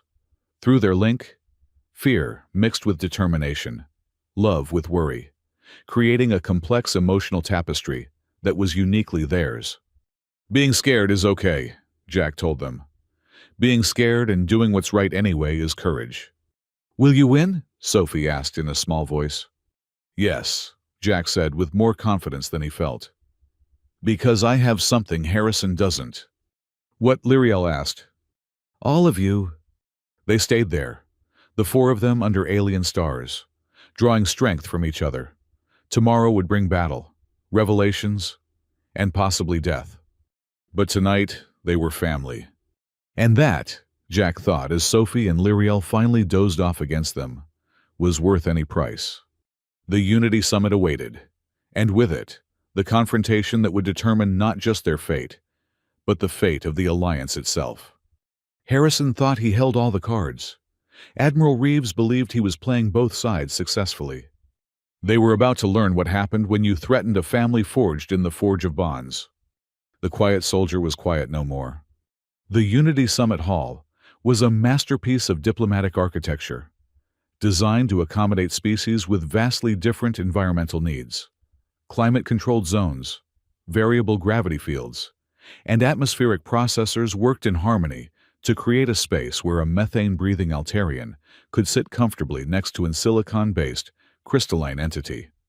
Today, it would serve as an arena. Jack stood at the entrance, feeling the weight of hundreds of eyes upon him. Through the link, he sensed Sophie and Lyriel in the secured observation booth with Dr. Kalin, their anxiety mixing with his own. Sarathis stood beside him, her scales rippling with controlled energy. Harrison's already here, she murmured, her enhanced senses picking up his bioelectric signature. Center platform, waiting. Jack looked across the vast hall to where his former commander stood. Harrison had abandoned any pretense of hiding his scars. The entire left side of his face was a mass of burned tissue and cybernetic implants, testament to whatever horrors he'd endured after Titan Base. He wore the black armor of the Scourge, its surface absorbing light like a piece of void. Jack Mercer, Harrison's voice carried across the hall, amplified by hidden speakers. The ghost who left me to burn. Commander Harrison, Jack replied, stepping forward. The dead man who should have stayed dead. The assembled delegates murmured nervously. Representatives from 43 species filled the tiered seating, their translators working overtime to convey not just words, but emotional context. Jack spotted Admiral Reeves in the human delegation, his expression carefully neutral. Before we begin, Harrison continued, I think our audience deserves to know what they're really witnessing. This isn't just personal combat. It's a reckoning. He gestured, and holographic displays materialized throughout the hall. Images began to play classified Ghost Battalion operations, worlds burning, species being systematically eliminated. Operation Nightfall, Harrison narrated. The elimination of the Zarathi colony on Kepler 442b. They had developed FTL technology independently and might have challenged human expansion, Ghost Battalion eliminated their entire civilization in a single night, making it look like a solar flare. Gasps echoed through the hall. The Zarathi were thought to have died from natural causes, their technology salvaged by humanity as archaeological discoveries. Operation Silent Spring, Harrison continued. The systematic poisoning of the Verdanian food supply because they refused to share their agricultural techniques. 3 billion dead from mysterious plague. Jack felt sick. These memories had been suppressed, but the forge ritual had cracked the mental barriers. He remembered now. Every mission, every kill, every species sacrificed for human dominance. And who led these operations? Harrison asked rhetorically. Who gave the orders that turned Ghost Battalion into genocidal monsters? He pointed at Admiral Reeves. Our esteemed Admiral, architect of human expansion through extinction. Reeves stood, his face flushed. These are fabrications, propaganda from a terrorist. Are they? Harrison produced a datapad. I have the original orders. Admiral, your biometric signatures, your authorization codes, every black operation, every murdered world, all traced back to you. And you followed those orders, Jack said, stepping into the central arena. We both did. Yes, Harrison agreed. Until Titan Base, when I learned we were as expendable as our targets. The Admiral sold us out to the Kandari to create a martyrdom story, to justify increased military spending. He laughed bitterly. I spent 2 years in their torture chambers learning the truth. That humanity's greatest enemy isn't alien races. It's humans like him. Through the link, Jack felt Sarathis' anger, not at the revelations, but at the betrayal they represented. She'd suspected humanity's dark side, but this confirmed it. So what now? Jack asked. You expose the truth and watch the Alliance burn? No. I give them a choice. Harrison addressed the assembly. Humanity withdraws from the Alliance, accepts quarantine to their home system, or I release everything, every operation, every cover-up, every species you've wronged. The galaxy will unite against Earth, and humanity will face the extinction it's dealt to others. That's not justice, Sarathis interjected, stepping forward. That's vengeance. Sometimes they're the same thing, Your Majesty. Harrison's scarred face twisted into a smile. But I'm willing to settle this the old way. Single combat. If Jack wins, I stand down. The evidence remains sealed. If I win, humanity faces judgment. And if I refuse, Jack asked, then I release everything now, and we watch the Alliance tear itself apart in real time. Jack felt Sophie's fear through the link, but also her determination. She was doing something with the Hall's computer systems, her new abilities letting her interface with technology in ways she couldn't before. Through their connection, he sensed her plan. She was gathering evidence against Admiral Reeves, preparing to broadcast it if needed. I accept, Jack said. The hall reorganized itself, delegates moving to safer positions as the center floor cleared. Energy barriers rose to protect the audience, while giving them clear sightlines to the combat area. Harrison removed his armor's outer layer, revealing the extent of his modifications. His entire left arm had been replaced with Kandari biotech, writhing tentacles of living metal. His legs had been reinforced with hydraulic augments that would let him match even Draken's speed. The Kandari were quite generous, he said conversationally. They appreciated the irony of using their technology to destroy humanity. Jack removed his own jacket, the energy from the forge ritual crackling visibly across his skin. The blue-tinged power was unlike anything Harrison would have expected. You've changed too, Harrison observed. Alien contamination. Evolution, Jack corrected. They circled each other. Two products of Ghost Battalion training enhanced by alien intervention. Jack could feel the audience holding its breath. Harrison struck first, moving with inhuman speed. His biotech arm extended like a whip, its tip morphing into a monomolecular blade. Jack twisted aside, the blade passing close enough to slice through his shirt. He retaliated with a burst of forge energy, the blue fire scorching Harrison's shoulder. "Interesting," Harrison said, seemingly unbothered by the burn. But energy attacks were always predictable. He produced a device from his belt, activating it. Suddenly, Jack's connection to the forge energy flickered and dimmed.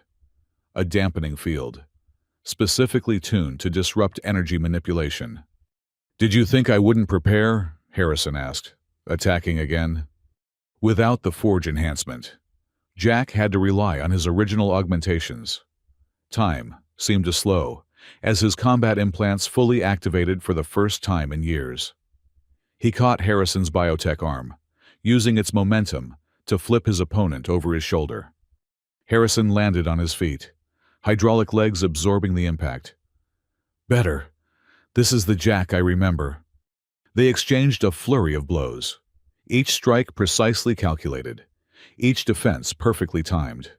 It was like watching a deadly dance, two masters of violence pushed to their limits. Through the link, Jack felt Sarathis trying to help, but the dampening field blocked her assistance. Sophie and Lyriel were straining against their restraints, wanting to intervene. "Stay back," Jack commanded through the link. "This is my fight." Harrison's biotech arm split into multiple tendrils, each one attacking from a different angle. Jack managed to dodge most, but one wrapped around his ankle, yanking him off balance. He went down hard, rolling aside just as Harrison's boot cracked the floor where his head had been. "You're holding back," Harrison accused. "Still trying to be the hero. There are no heroes in Ghost Battalion. Jack, only killers and corpses." He was right. Jack was fighting defensively, trying to subdue rather than kill. It was a luxury he couldn't afford. The next exchange was different. Jack stopped pulling his punches, each strike aimed at vital points. His fingers found pressure points that would have killed a normal human. Though Harrison's modifications protected him, they grappled, enhanced muscles, straining against each other. "That's it," Harrison encouraged. "Show them what you really are. Show them the monster beneath the father's mask." Through the link, Jack felt Sophie's distress at seeing him like this, unleashed and lethal. But he also felt her understanding. This was who he had been, who he had to be one more time.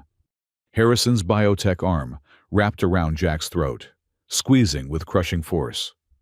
Jack's vision started to gray, his augmented physiology buying him seconds rather than minutes. In desperation, he reached for the forge energy, finding only wisps beyond the dampening field. But then, he felt something else. Sophie and Lyriel, their young minds untrained but powerful, pushing through the field from the outside. They couldn't break it, but they could weaken it, create fluctuations. "Together," Sarathis commanded through the link, adding her considerable power to theirs. The dampening field flickered. Jack seized the moment, channeling everything he had into a single burst of energy. Blue fire erupted from his hands, burning through Harrison's biotech arm at the shoulder. Harrison screamed, stumbling back, his artificial limb writhing on the floor like a dying snake. "Impossible," Harrison gasped. "The field—" "Family," Jack said simply. "Something you gave up when you chose revenge over redemption." Harrison's remaining hand went to his belt, pulling out an injector. He pressed it against his neck, and Jack watched in horror as his entire body began to change. The Kandari biotech wasn't just in his arm. It had been integrated throughout his system, dormant until activated. Harrison's skin rippled and shifted, organic armor plating emerging. His severed arm began to regrow, not human flesh, but pure biotech, a weapon rather than a limb. His eyes went completely black, reflecting no light. "Did you think I'd face you without a contingency?" His voice was different now, harmonizing with itself like a draken's, but wrong, twisted. "The Kandari gave me everything. Jack, power, purpose, and the means to end humanity's plague once and for all." He moved faster than before, faster than should have been possible. Jack barely got his guard up before Harrison slammed into him, the impact sending him flying across the arena. He hit the energy barrier hard enough to make it flicker, sliding to the ground with his ribs screaming in protest. Through blurred vision, Jack saw Admiral Reeves trying to leave the hall, only to find the exit sealed. Sophie's work, he realized. She'd locked down the entire summit. Harrison stalked forward, his transformed body radiating menace. You feel that, Jack. That's evolution. Not the soft collaboration you've chosen, but true synthesis. The Kandari understood that peace between species is impossible. There's only domination or extinction. Jack struggled to his feet, spitting blood. His healing factor was working overtime, but Harrison's transformation had shifted the entire dynamic of the fight. You're not even human anymore, Jack said. Neither are you, Harrison countered. The difference is, I chose my transformation. You had yours forced on you by sentiment. He attacked again, and this time, Jack couldn't match his speed. Claws that hadn't been there before raked across Jack's chest, sending him spinning. Harrison's new tail, because apparently he had one now, swept Jack's legs out from under him. Jack hit the ground hard, Harrison's foot pressing down on his chest. Around them, the assembly watched in horrified silence. Any last words? Harrison asked. Something touching for your daughter to remember. Through the link, Jack felt Sophie's rage, Lyriel's fear, and Sarathas's desperate need to intervene. But more than that, he felt their strength, offered freely, pushing past the dampening field in waves. Yeah, Jack gasped. You forgot something important about Ghost Battalion training. What's that? We always have a backup plan. Jack grabbed Harrison's foot with both hands, channeling not just his own energy, but everything his family was sending him. The combined power of human augmentation, Dracon ritual, and two children's pure determination erupted through him in a surge that shattered the dampening field completely. The explosion of energy sent Harrison flying backward, his biotech armor cracking and sparking. Jack rose, power coursing through him like liquid lightning, his wounds healing almost instantly. Impossible, Harrison repeated, struggling to stand. You're just one man. No, Sarathas said, suddenly beside Jack. The energy barriers meant nothing to her, now that the dampening field was gone. He's never been just one man. Sophie and Lyriel appeared on his other side, having somehow escaped their secured booth.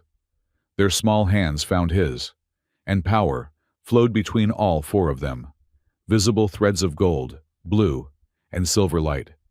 This is what you never understood, Jack told Harrison. Strength isn't about standing alone. It's about standing together. Harrison laughed, bitter and broken. Together, you think this display changes anything. The truth is still out there. Humanity's crimes will be answered for, a new voice interrupted. Admiral Reeves stood in the center of the arena, having somehow bypassed the locked doors. But something was wrong. His movements were too smooth, too precise. No, Harrison breathed. You're supposed to be in custody. The Admiral Reeves you knew is in custody, the figure said, its form rippling. Has been for months. The shape shifted, revealing one of the crystalline entities, its faceted form reflecting the hall's lights in dizzying patterns. We have been investigating humanity's crimes for some time, the entity continued. The real Admiral Reeves was replaced after we discovered his connection to the genocide operations. We needed evidence, proof that would stand before the Galactic Tribunal. You used me, Harrison said, realization dawning. We allowed you to reveal the truth, yes, but not for the reasons you think. The crystalline turned to address the assembly. The crimes of Ghost Battalion were real. The genocides happened, but they were orchestrated by a small group of humans, not representative of the species as a whole. It gestured to Jack. This man, when freed from mental conditioning, chose to protect rather than destroy. His daughter, given power, used it to help others. They represent humanity's potential for growth. Pretty words, Harrison spat. But it doesn't change what was done. No, the crystalline agreed. Which is why reparations will be made. The true conspirators will face justice, and humanity will accept oversight to ensure such crimes never happen again. Harrison looked around the hall, seeing his revolution slipping away. The assembly wasn't calling for humanity's extinction. They were nodding, considering, thinking about justice rather than vengeance. No, he roared, his biotech form surging with power. They all need to pay. He charged not at Jack, but at Sophie and Lyriel. Time slowed to a crawl as Jack moved to intercept, knowing he wouldn't be fast enough. But Sarathis was... The Draken Queen materialized between Harrison and the children, her claws punching through his biotech armor like paper. Harrison's momentum carried him forward, impaling himself further on her arm. "You threaten children," she said coldly. "You threaten my children." Harrison coughed, black ichor leaking from his mouth. "Your children. You've adopted the human brat too." "Family is choice," Sarathis replied. "Something you forgot." Harrison's legs gave out, and he fell to his knees. The biotech was failing, unable to compensate for the damage. He looked at Jack, and for a moment, the madness cleared from his eyes. "Jack," he whispered, "I just wanted them to pay for Titan Base, for leaving us to die." "They will," Jack said, kneeling beside his former commander. "The right ones will. But not like this. Not with more genocide." Harrison laughed, weak and wet. "Look at us. The last of Ghost Battalion. One a family man, the other a monster." He coughed again. "Maybe you chose better. You could have chosen differently too." "No. The Kandari broke something in me that couldn't be fixed. The torture, the modifications. They took away my ability to see anything but revenge." Harrison's eyes were fading. "Take care of your girls, Jack. Both of them." He died with something almost like peace on his scarred face. The hall was silent for a long moment. Then the crystalline entity spoke again. "The Galactic Tribunal will convene to address humanity's crimes and determine appropriate reparations. Major Mercer, your testimony will be crucial." Jack stood, still processing Harrison's death. "I'll cooperate fully. As will the Draken Empire," Sarathis added. "We will stand with those humans who choose justice over vengeance." "Mom," Lyriel said suddenly, "something's wrong." Jack felt it through the link a second before the alarm started. Multiple ships were dropping out of FTL around the station, their signatures reading as Scourge vessels. Dead man's switch, Jack realized. Harrison had a backup plan too. The main view screen activated, showing dozens of ships moving into attack formation. A figure appeared on the communication channel, another human in Scourge armor. "Commander Harrison is dead," the figure stated. "In accordance with his final orders, we will now execute Scorched Earth. The station and everyone on it will be destroyed." The assembly erupted in panic. 43 species representatives, all trying to evacuate simultaneously. But Jack saw the tactical display. The Scourge ships were already in optimal firing position. They wouldn't get clear in time. "We need to evacuate the civilians," Jack said. "There's no time," Sarathis replied. "They'll fire in minutes." Through the link, Jack felt Sophie's mind racing, her enhanced intelligence processing possibilities at superhuman speed. "The station's defense grid," she said suddenly.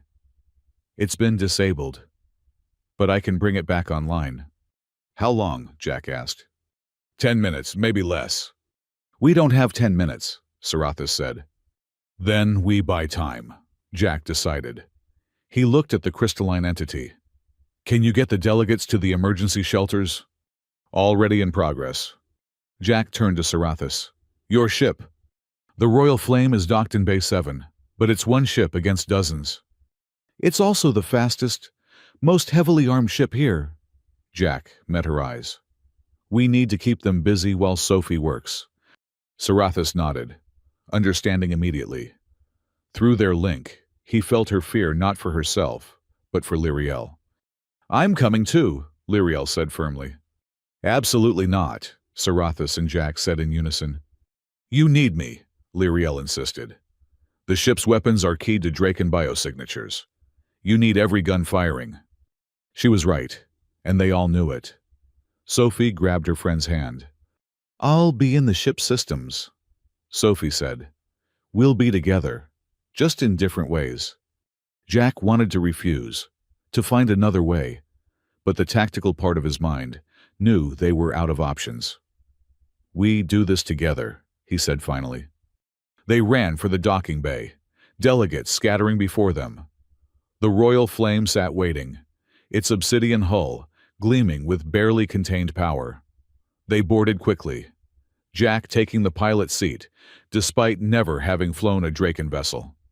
"Don't worry," Sarathis said, taking the co-pilot position. "Through the link, you have my knowledge." She was right. As his hands found the controls, he knew exactly what to do. The ship responded to their combined will, lifting off with predatory grace. They cleared the docking bay just as the first Scourge ships opened fire. Plasma bolts and kinetic rounds slammed into Orion Spire's hull, shields flickering under the assault. "Weapons online," Lyriel reported from the gunner's position, her small hands flying over controls designed for adult Draken. "I'm in the station systems," Sophie said through the ship's speakers. 7 minutes until defense grid activation. 7 minutes against 40 ships. "Let's give them something else to shoot at," Jack said, pushing the engines to full. The Royal Flame shot forward, its weapons lighting up the void. Lyriel's targeting was perfect, her young mind processing angles and velocities with frightening precision. 3 Scourge ships exploded in the first pass. But the others adapted quickly, moving to surround them. Jack threw the ship into a spiraling dive, Sarathis's knowledge guiding him through maneuvers that should have been impossible for a human pilot. "Shields at 60%, Sarathis reported as they took hits. 5 minutes, Sophie announced.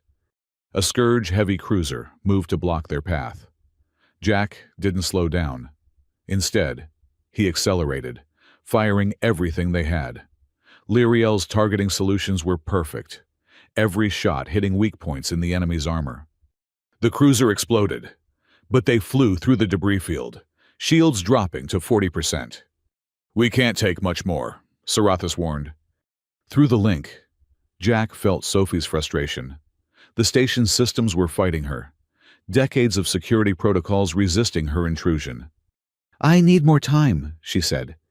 "Time we don't have," Jack replied, watching as 10 Scourge ships formed up for a concentrated attack on the station. Then, something unexpected happened. Ships started dropping out of FTL, but not Scourge vessels. Draken warships, led by Elder Theron's personal flagship. "Thought you could use some help," the Elder's voice came through communications. "The clan protects its own." The Draken fleet engaged the Scourge forces, buying precious time. But Jack could see it wouldn't be enough. The Scourge had too many ships, and they were desperate. 2 minutes, Sophie said. A massive Scourge dreadnought, held in reserve until now, decloaked directly above the station. Its main weapon was charging, pointed directly at the summit hall, where the delegates were still evacuating. "No," Jack breathed. The Royal Flame was too far away, engaged with 3 fighters. They'd never make it in time. Through the link, he felt Sophie make a decision. She stopped working on the defense grid and instead reached for something else, the station's power core. "Sophie, no!" Jack shouted, understanding what she was planning. "Trust me, Dad." Sophie redirected the station's entire power output into a focused beam, channeled through the communication array. It wasn't a weapon, exactly, but millions of terawatts of energy focused into a single point had the same effect. The beam struck the dreadnought just as it fired. Both ships' weapons discharged simultaneously. The dreadnought exploded in a cascade of secondary explosions, but its final shot still struck the station. Jack felt Sophie's pain through the link as feedback surged through her connection to the station's systems. She screamed, and Lyriel screamed with her, their bond sharing the agony. Sophie. Jack turned the ship around, racing back to the station. I'm okay. Sophie gasped through the speakers. I'm okay. And Dad, the defense grid is online. All around Orion Spire, weapons platforms came to life. Hundreds of defensive turrets, missile batteries, and shield projectors activated simultaneously. The remaining Scourge ships, already damaged from fighting the Draken fleet, stood no chance. In less than a minute, it was over. Jack docked the Royal Flame in record time, barely waiting for the airlock to cycle before racing to the station's command center. He found Sophie collapsed at a terminal, her nose bleeding but smiling. Did we win? She asked weakly. Jack pulled her into his arms. Yeah, sweetheart, we won. Lyriel and Sarathis joined them, and for a moment, the four of them just held each other, their link humming with relief and exhaustion. The delegates, Jack asked finally. All safe, the crystalline entity reported, entering the command center. Thanks to your family's actions, there were no casualties among the summit attendees. Family, Jack repeated, looking at the three people who'd become his world. Yeah, that's what we are. Later, as medical teams checked everyone over and the station's crew began repairs, Jack found himself back in the summit hall. Harrison's body had been removed, but the scorch marks from their battle remained. Admiral Reeves, the real one, was in custody along with the other conspirators the Crystalline had identified. The Galactic Tribunal would convene soon to address humanity's crimes and determine a path forward. But that was tomorrow's problem. Today, Jack sat with his family in the observation lounge, watching repair crews work on the station's exterior. Sophie was curled up against him, still weak from her ordeal, but refusing to rest. Lyriel sat on his other side, her scales shifting through contented purples and blues. Sarathis stood behind them, one hand on Jack's shoulder, their link a warm presence in his mind. So what happens now? Sophie asked. Now, we heal, Sarathis replied. The Alliance will survive, changed but stronger. The truth is out, and we can begin to address it properly. And us, Lyriel asked. What happens to our family?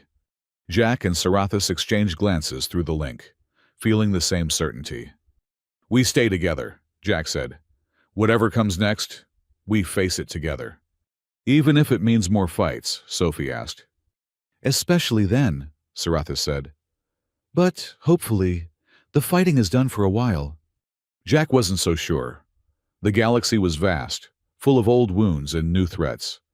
But looking at his family, feeling their strength through their bond, he found he wasn't afraid.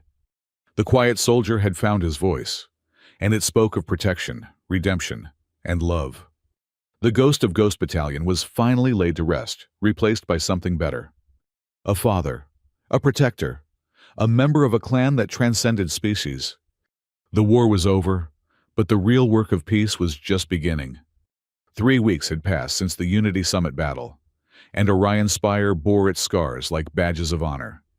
Construction crews worked around the clock, replacing destroyed sections with new alloys that gleamed against the station's older hull.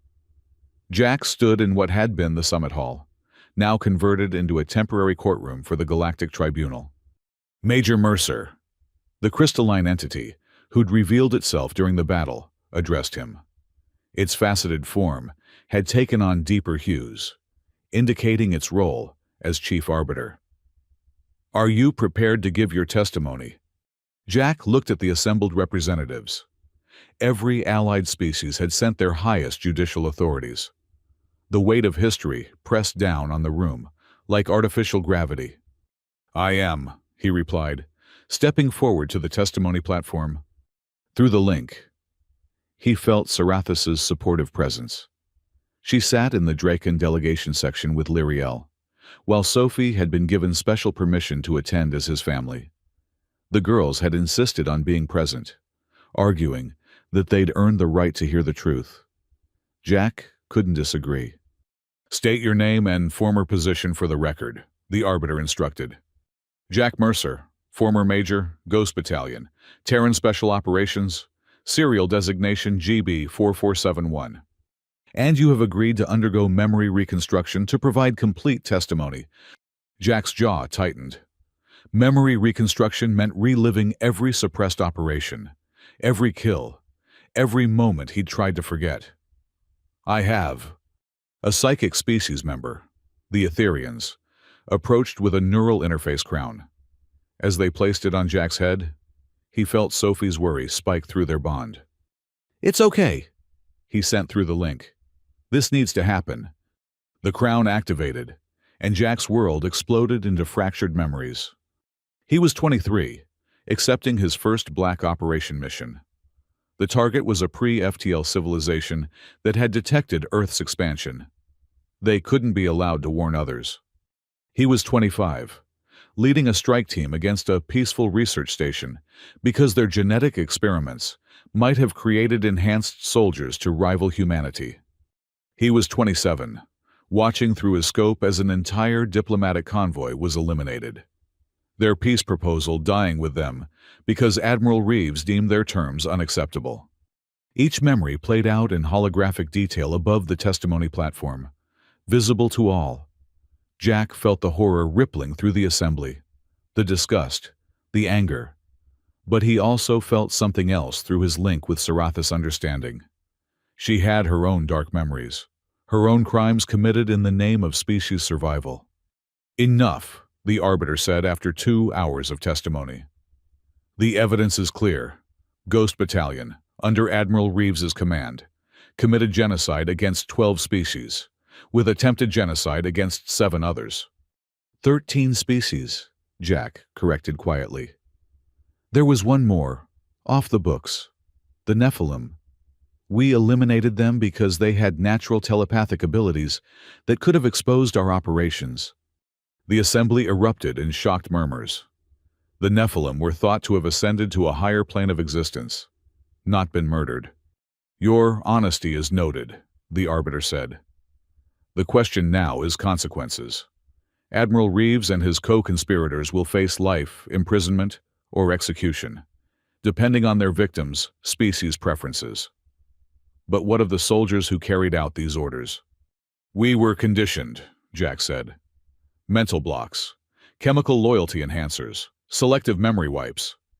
But that's not an excuse. We still pulled the triggers." "Yet you broke free," a Draken elder observed. "You chose a different path." "After how many deaths?" Jack asked bitterly. "I don't deserve forgiveness." "Forgiveness isn't yours to grant or refuse," the arbiter replied.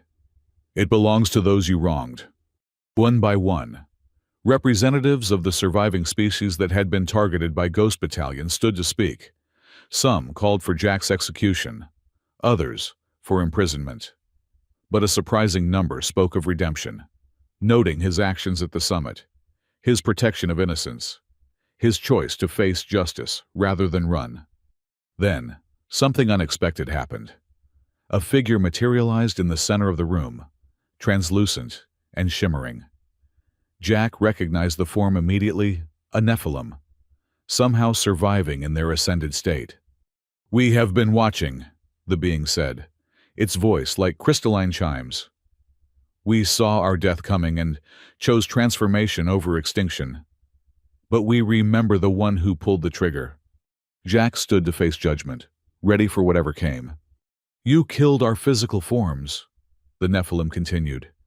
"But in doing so, you freed us to become something greater. We do not forgive, for there is nothing to forgive. There is only understanding that all beings are capable of both creation and destruction. You have chosen creation. Continue that path."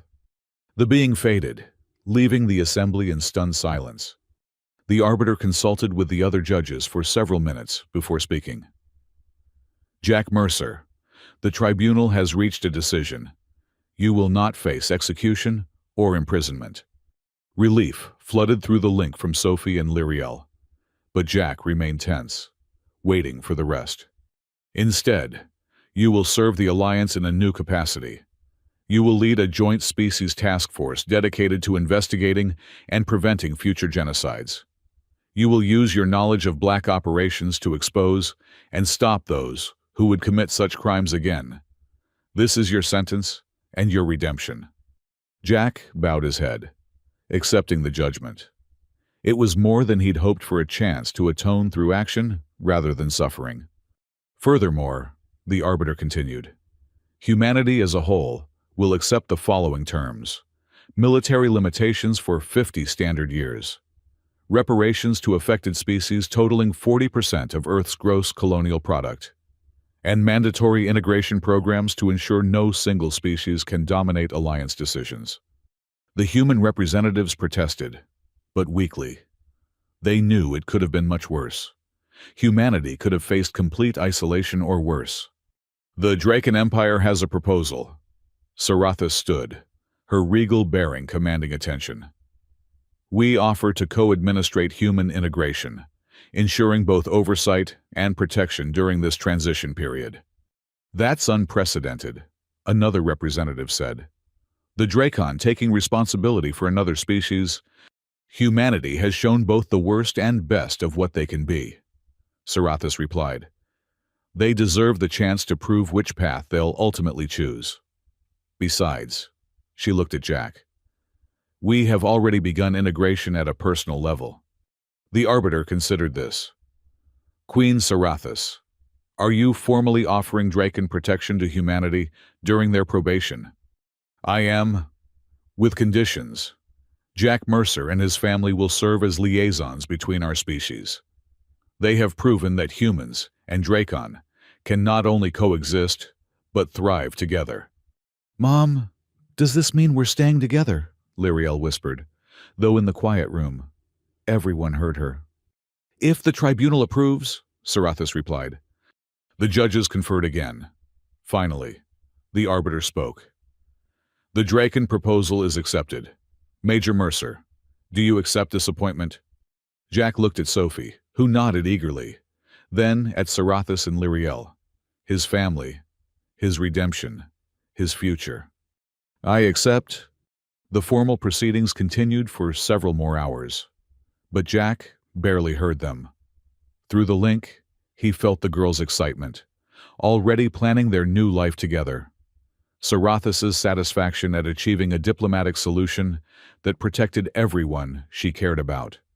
That evening, they gathered in the Drakon diplomatic quarters for what was supposed to be a quiet dinner.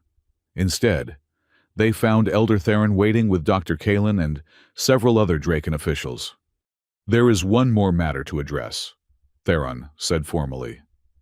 "The forge ritual you underwent created unprecedented bonds. By Drakon law, you are already clan. But there is the question of formal adoption." "Adoption?" Jack asked. "Sophie has no legal guardian except you," Sarathis explained. "But as my daughter's bond sister through the forge, she could be formally recognized as Drakon nobility, as could you, as my bond brother and protector of the royal line." "You're offering to adopt us?" Sophie asked, her eyes wide. "I'm offering to formalize what already exists," Sarathis replied. "You are family. This would simply make it official across all species laws." Jack felt a complex mix of emotions through the link. Sophie's desperate hope, Lyriel's excitement, Sarathis's careful neutrality hiding her own hope. "There is one complication," Dr. Kalen interjected. "The forge changed you both at a fundamental level, Sophie especially. Her aging process has been altered. She will live far longer than normal humans, possibly centuries." Sophie looked at her hands, where energy still occasionally danced. "I'm not really human anymore, am I?" "You're something new," Jack said, kneeling beside her. "Something better. But you're still my daughter, no matter what." "Our daughter," Sarathis corrected softly. "If you'll accept." Sophie launched herself at Sarathis, hugging the Draken Queen with all her enhanced strength.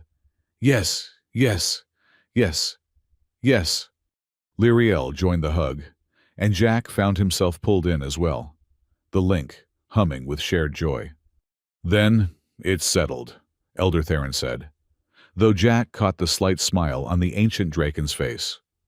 The adoption ceremony will be held tomorrow, before the human delegation departs. That night, Jack found himself unable to sleep. He wandered the quarters, eventually finding Sarathis on the balcony, staring out at the stars. "Second thoughts?" he asked. "Never, you—" "About becoming Draken nobility slightly terrified."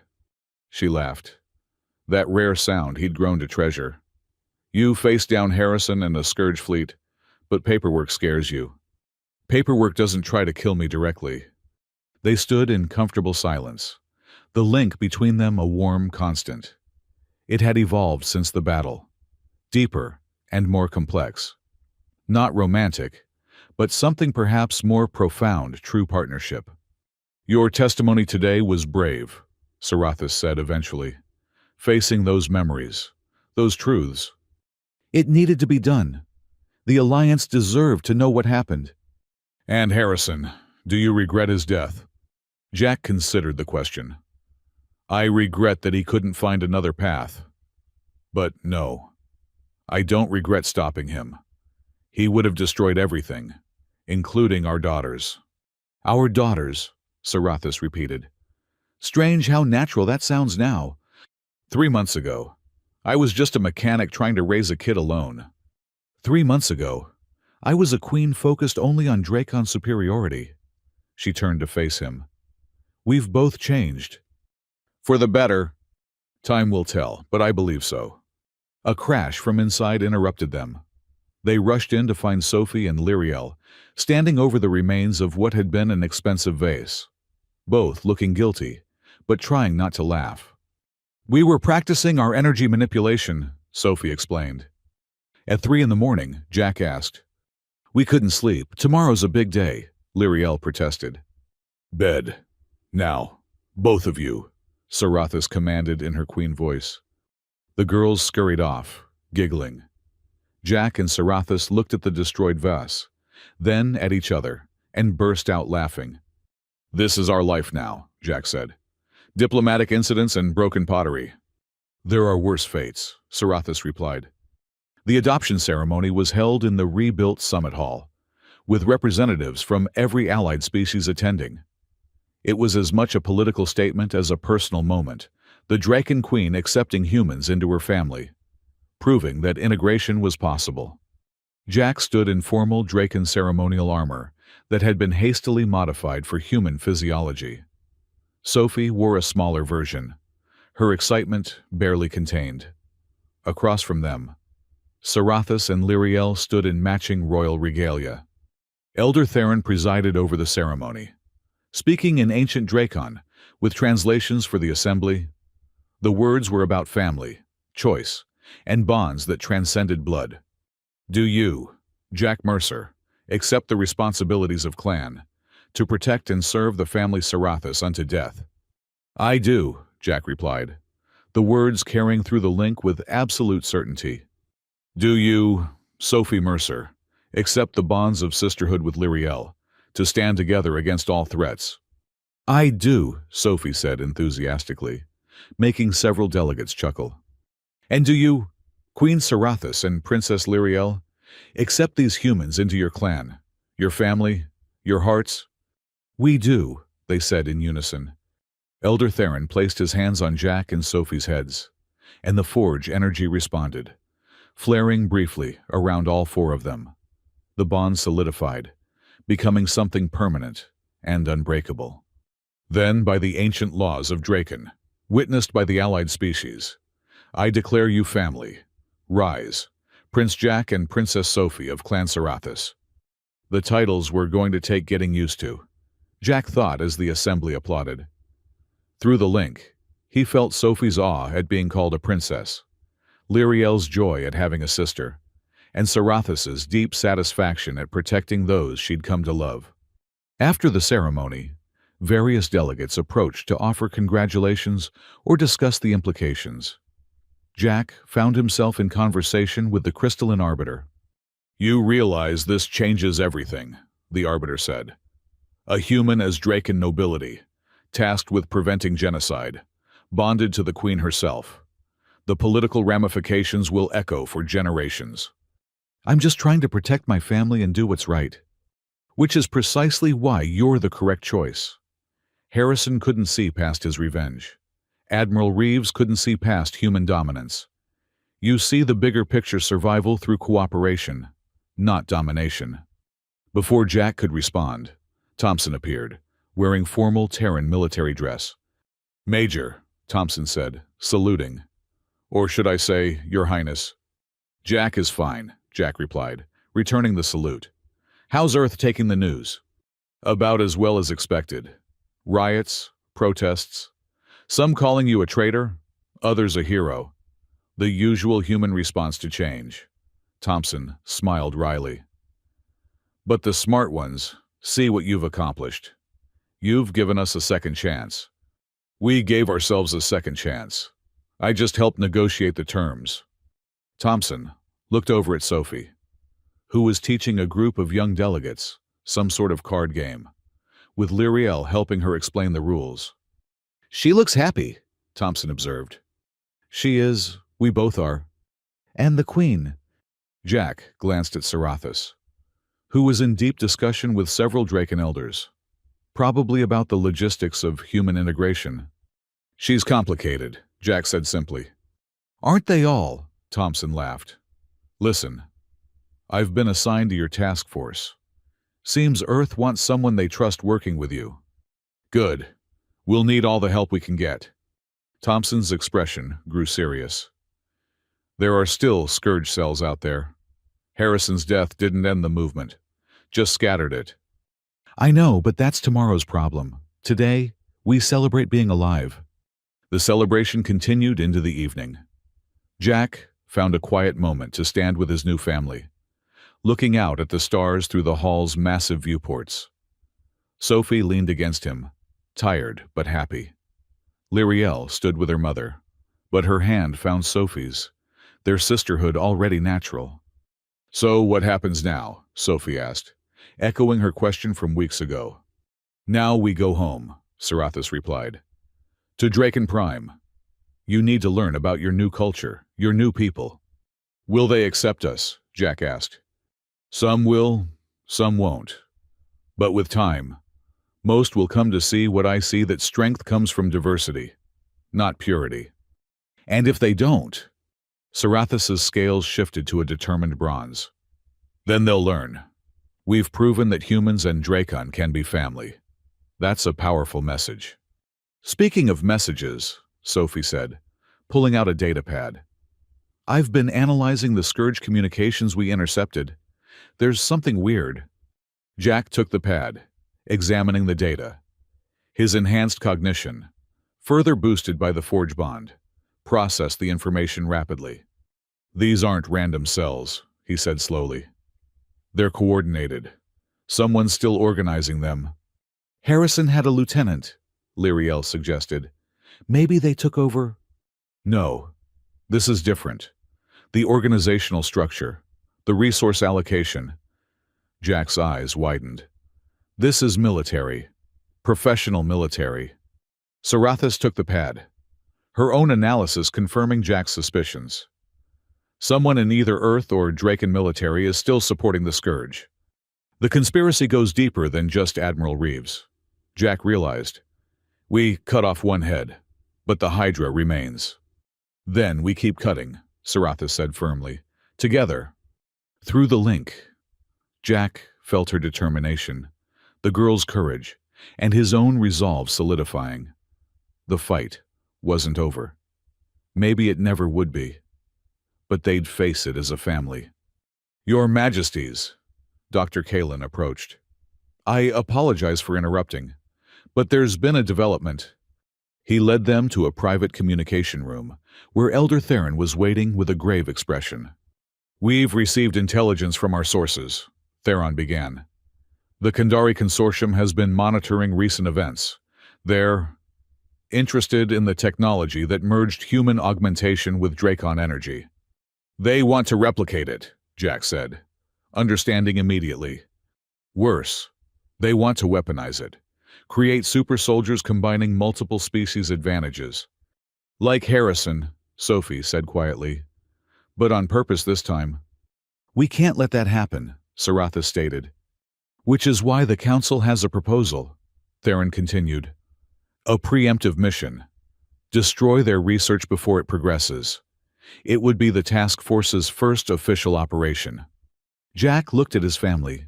Sophie, brilliant and brave despite her youth. Lyriel, loyal and fierce in her protection of those she loved.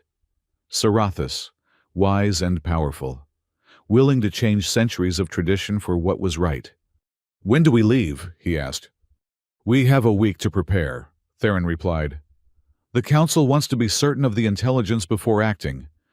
A week, Jack mused. Enough time to get Sophie and Lyriel some proper training. We're coming, the girls asked in unison, excitement and fear mixing in their voices. You're part of this family, Sarathis said. We stand together, but, she added firmly, you'll be support only. No direct combat. We understand, Sophie said, though through the link Jack felt her already planning ways to be more involved. As they left the communication room, Jack reflected on how much had changed. He'd gone from a quiet mechanic to Draken nobility, from a single father to part of an interspecies family, from running from his past to confronting it head-on. The Kandari threat was real, as were the remaining Scourge cells. There would be more battles, more challenges, more moments when everything seemed lost. But looking at his family, feeling their strength through their bond, Jack knew they were ready. The quiet soldier had found his voice, and it spoke not of war, but of protection. Not of revenge, but of justice. Not of isolation, but of unity. Hey, Dad, Sophie said as they walked back to their quarters. Yeah, we're going to win. Aren't we against the Kandari, the Scourge, all of it? Jack looked at Sarathis, who nodded slightly. Through their link, certainty flowed between all four of them. Yeah, sweetheart, we're going to win, because we're not fighting alone anymore. We never were, Lyriel added. We just didn't know it yet. As Orion's spire fell away behind them, their ship heading for Draken Prime, and a new chapter in their lives. Jack allowed himself a moment of peace. The universe was vast and full of threats, but it was also full of possibilities. And with his family beside him, bonded through trial and triumph, Jack knew they could face anything. The Ghost Battalion was gone, its sins exposed and judged. In its place stood something new, a guardian, a protector, a bridge between species. The transformation was complete. The soldier had become a diplomat. The weapon had become a shield. The ghost had become family. And their story, Jack realized as Sophie and Lyriel started arguing about who would get the better room on Draken Prime, while Sarathis, mediated with amused patience, was just beginning.